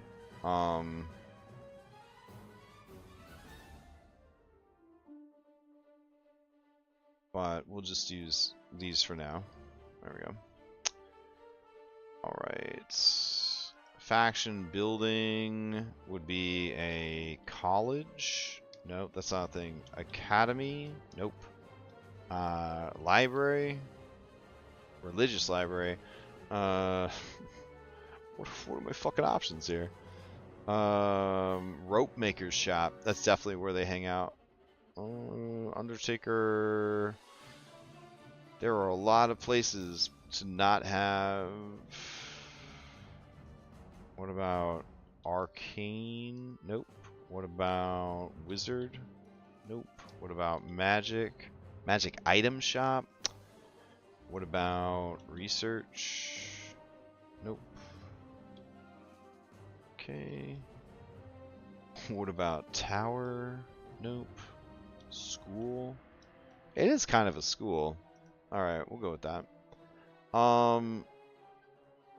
That's fine. Members of the profession. Wizard? Nope. Magic users? Nope. Mage? Nope. Scholar? Nope. Scribe? Okay. Fuck it. I don't know how there could be so many things and none of the things that I'm selecting. I feel like I'm losing Family Feud right now. Alright. Let's head back. Alright, the Aether Blades. Add faction.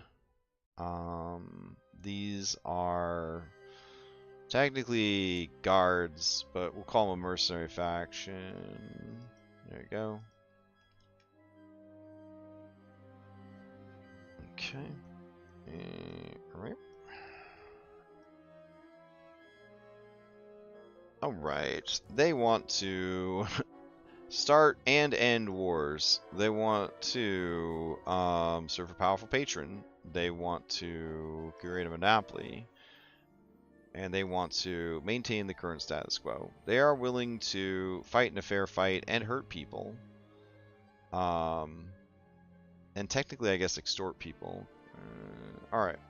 Cool. Back it up. The Orichalcum Consortium. So, this is a Merchant's Guild. There we go. Alright. They want to gather wealth, create a monopoly. That seems good. They're pretty happy with that. Alright. Back it up. Next up is the Concordance of Elements. Barf. Alright, so the Concordance of Elements are technically a custom faction. Let's punch it in. Their name generator is generic organization. Description. They are a small, powerful, mysterious organization. So, they don't technically operate secretly, but they do keep secrets. They do gain knowledge. They do obtain power. They technically are establishing the status quo. They're willing to do kill monsters, hurt people, fight in fair combat, murder people, steal, extort, they're willing to do anything to see their goals met. And then faction building. Ugh, I don't know. Grove? That's not a thing. Religious? Library? I'll take it. Alright, go back. Next up is the Whispers. Alright, add faction. This is a Thieves Guild, which is apparently different than a crime gang. Alright, and the Whispers. There's the description. And they want to gather wealth. They want to... that's pretty much it, I guess. They just want to gather wealth. That's fine. Alright, next up is the Jeweled Eye. This is essentially another Merchant's Guild. Go. And the Jeweled Eye wants to get a monopoly on things. So not only do they want to get, oh yeah, they do want to get a monopoly. They want to also gain knowledge, and they're willing to steal, trade, craft, sabotage. All right. Yeah. Okay. So then we got the Silverwind Cartel, which is another Merchant's Guild. So we go here, and we do Merchant's Guild.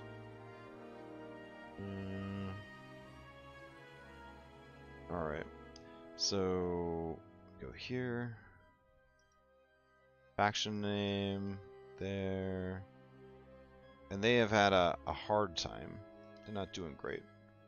So go in here, paste that in, gather wealth, create a monopoly, pretty much the same shit. But they're willing to do anything, which ain't great. Alright. Cool. Back it up. The Freewind Company. Alright, so the Freewind Company is a mercenary guild. There we go. Alright. And they are essentially privateers. Cool. I'm happy with everything there. That's good. And the Verdant Keepers. Okay, so we're going to go here. And Verdant Keepers are... they're kind of a mercenary guild too, when you think about it. Alright. Paste. Paste. Alright. Alright. And they want to gain knowledge. They serve a powerful patron. They want to obtain magic. They're willing to kill monsters also. Alright, cool. So we have the general, the people, the faction, the government. Pick types, titles, and leader names. Alright, add a government.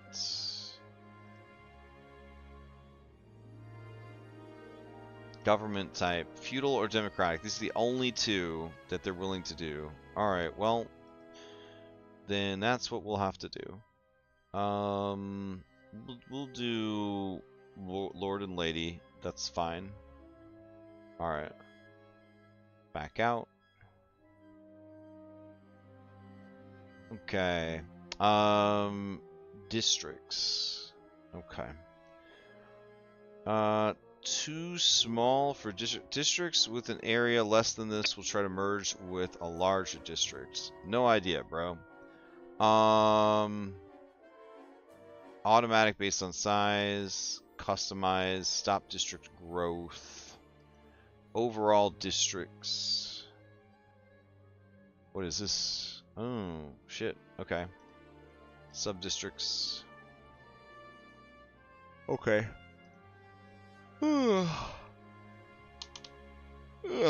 Alright. Landscape. Farms. Okay. Available raw resources. I mean, rice is a grain, so technically they have rice. Bees. Yeah, you gotta have bees. Let's see. Grapes. They're kind of low on all of this. They do have fish. They don't have a ton of animals, though. There we go. Alright. That'll have to do. They don't really have farms either. They kind of have farms, but not really. They're kind of in a bad place for the production of that kind of stuff. Religions and gods. Amount of religious workers is normal. The religions. Okay. Fantasy good. Who the fuck are all you people? The good gods. Alright. I guess. Let's see. Religion. The major gods. There are only 7, and then there's some minor ones. So we're going to call these major gods. Okay. And then we got this. Formatted name. We're going to call them major gods, I guess, so you don't get fucking confused. Cool. Alright, first god is Nethys, the all-seeing eye.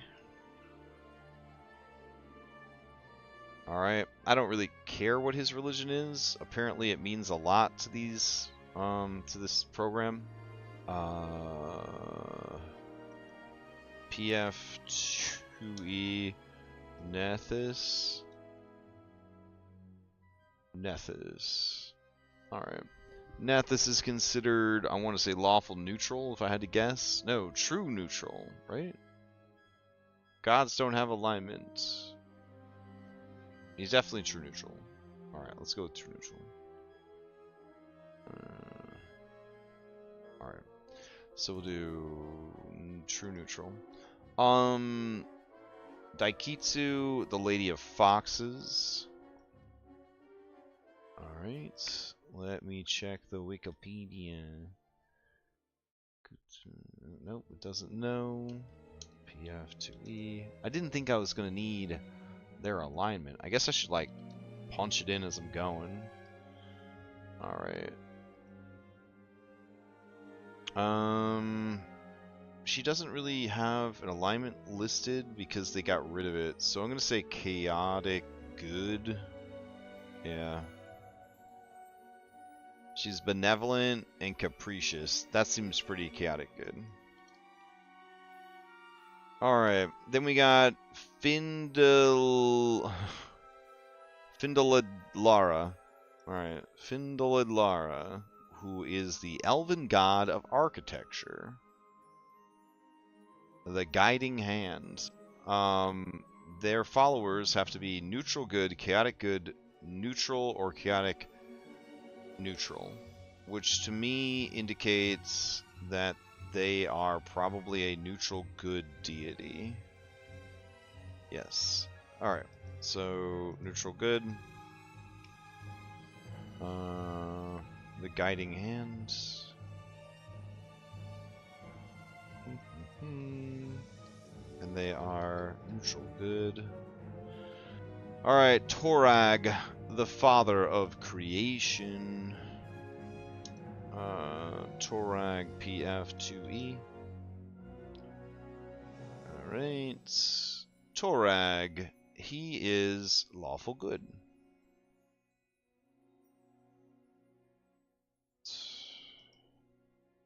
Then we've got Gazre, the wind and the waves. PF2E. Alright. Gazre, the wind and the wave is neutral good. Fantastic.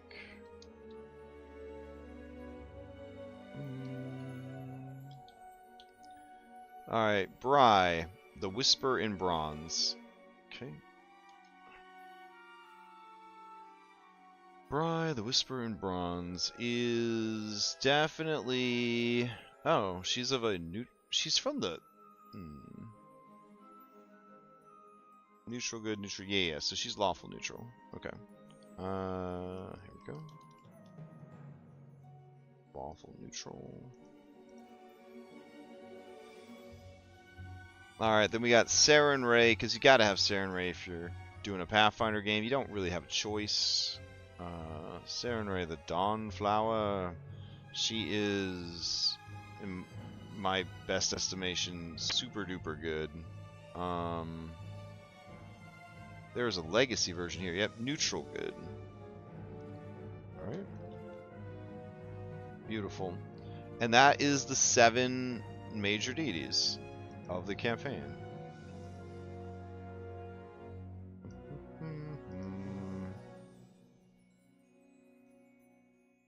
Alright. Again, I'm going to do Robit. I'm going to ask it to come up with the percentages for this. So, alright. Now break down the worship percentage across the 7 major gods. See attached. Alright.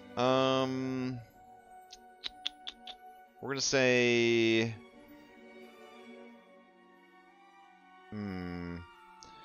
Saren Ray...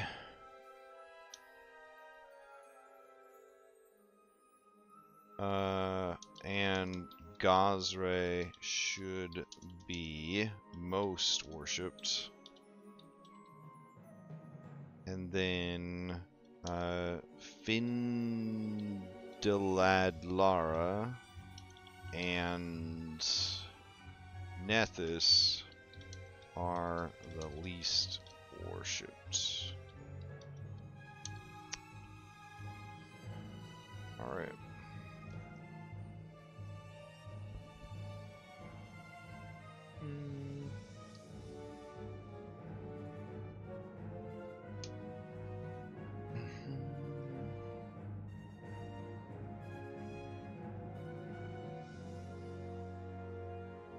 Alright, Saren Ray coming in at 30%.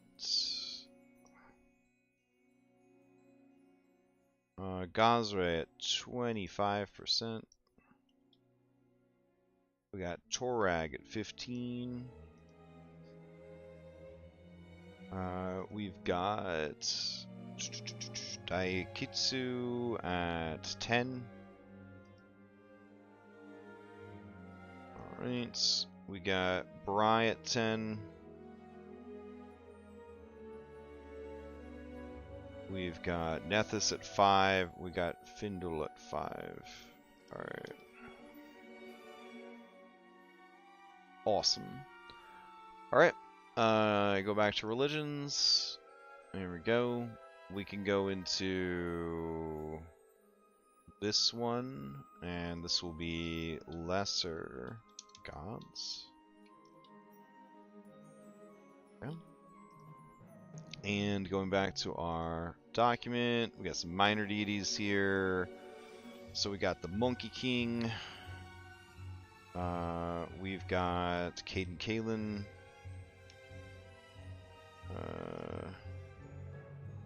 We've got Desna. We've got Haifeng. We've got Nalinavati, the Serpent's Kiss. Okay, we got Norburger.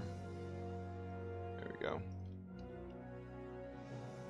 And we got Asmodeus. Alright. So those are the 7 lesser gods of the setting. Okay. So we're going to take this. And we're going to say... Alright. Now do a breakdown of the lesser gods. See attached. Oh shit. I should probably adjust the thing. So he's definitely chaotic good. He's chaotic good. Desna, Song of the Spheres. Desna. Song of the Spheres. Legacy will actually have an alignment listed for her. She is also chaotic good. Damn, guys. Okay. Haifeng, Duke of Thunder. Haifeng, Duke of Thunder. His followers... Ooh, there's a legacy version. There we go. Haifeng, he is chaotic neutral. There we go. Then we've got Nalinavati. Nalinavati is the Serpent's Kiss. Legacy version. Her alignment is neutral. Cool. Alright, Norburger is neutral evil. I don't need to look that one up. And this guy's lawful evil. Alright, cool. Alright, now do a breakdown of lesser gods. See attached. So we'll send a little picture over for the lesser gods. Alright. Okay, so, Kalen,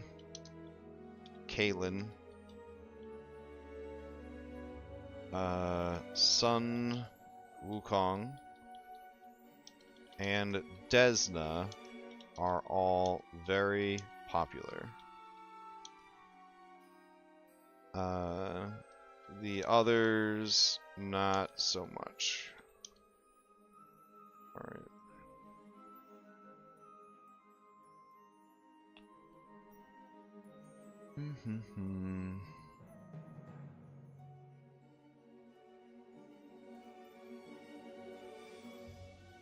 Alright, here is a breakdown. Cool. I'll go with this left-hand one. That seems pretty good.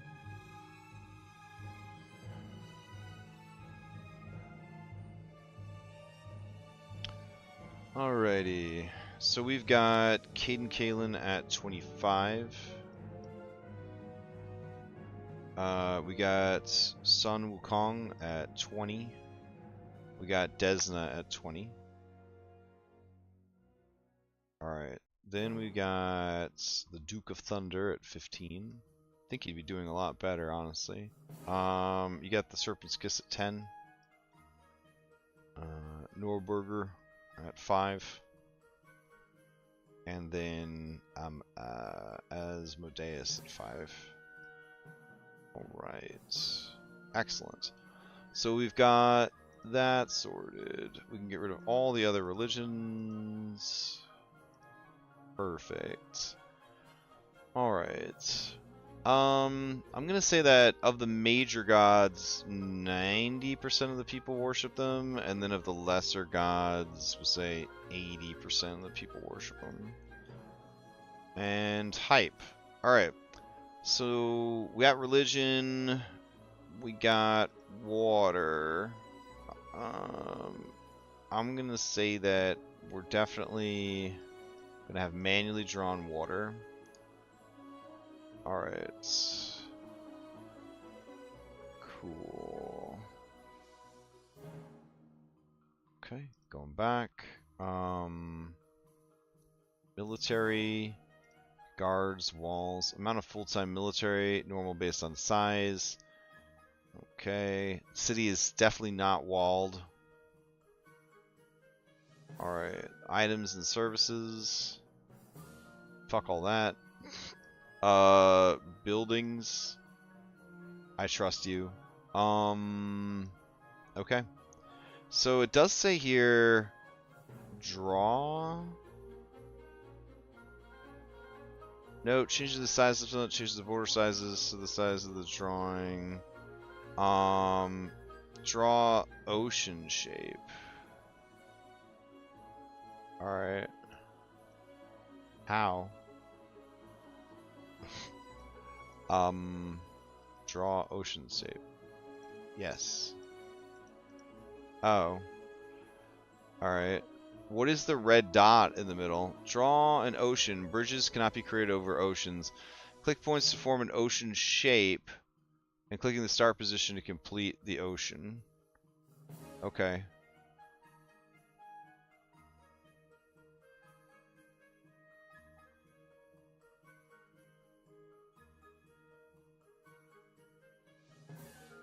Have I made it? The center position cannot be in the water. Rough. That's rough, homie. Okay. So I'm gonna trick you. So we're gonna go all the way to the edge. Alright, so we're gonna do here. Alright, draw ocean. We're gonna come out here. There we go. I'm gonna go over here. And I'm gonna go up here.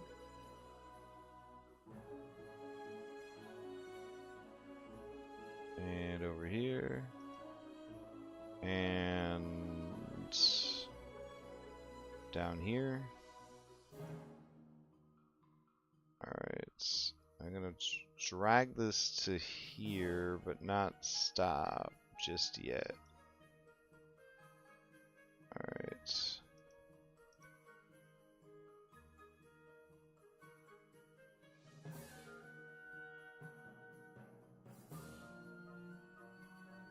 Alright. And then we have this other island over here. I think this is gonna work. Maybe.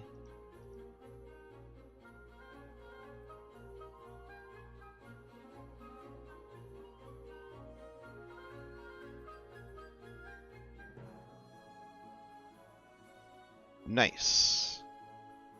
Alright. And then I think I can draw more ocean shape. I hope I don't screw this up. I'm gonna click here.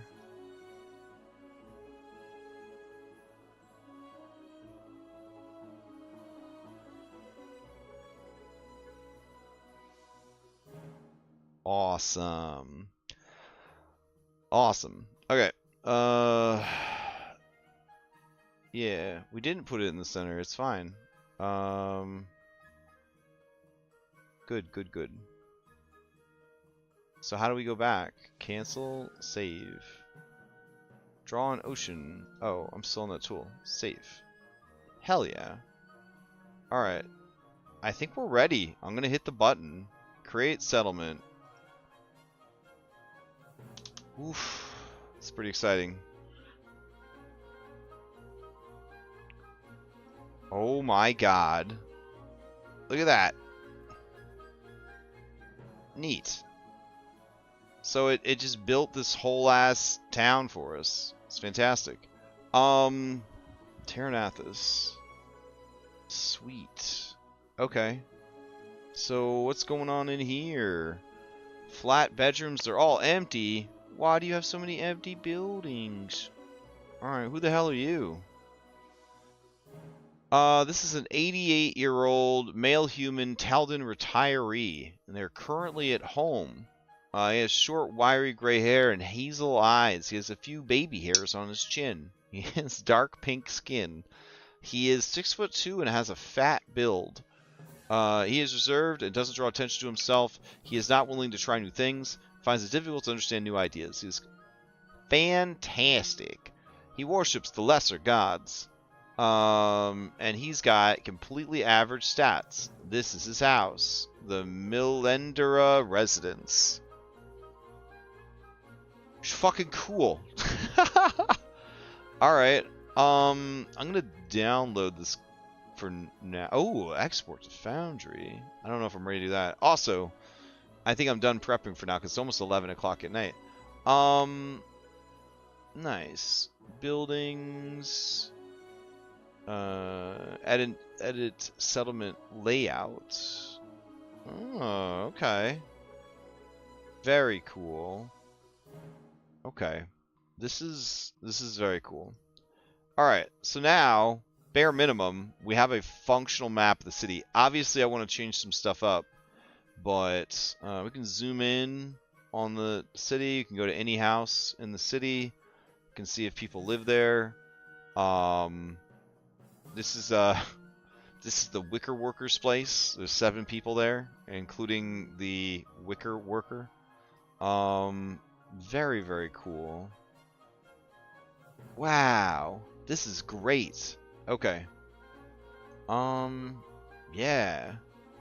We didn't just make a map, guys. We made like a fully functional like society here. The castle, massive fortified castle, throne room, all that. So now we can add important NPCs to the world. So like here, right? Population. We got bulk edit. We can go into bulk edit, select people to bulk edit. That's cool. We can change out people if we need to. We can add new people if we need to. When you add a person, you can set everything about them, or it can be random. Simulation, you could give them a job. You can tell them where to live. You just pick a house, be like, you live there. So fucking cool. Anyways, I'm really, really, really happy with how this turned out.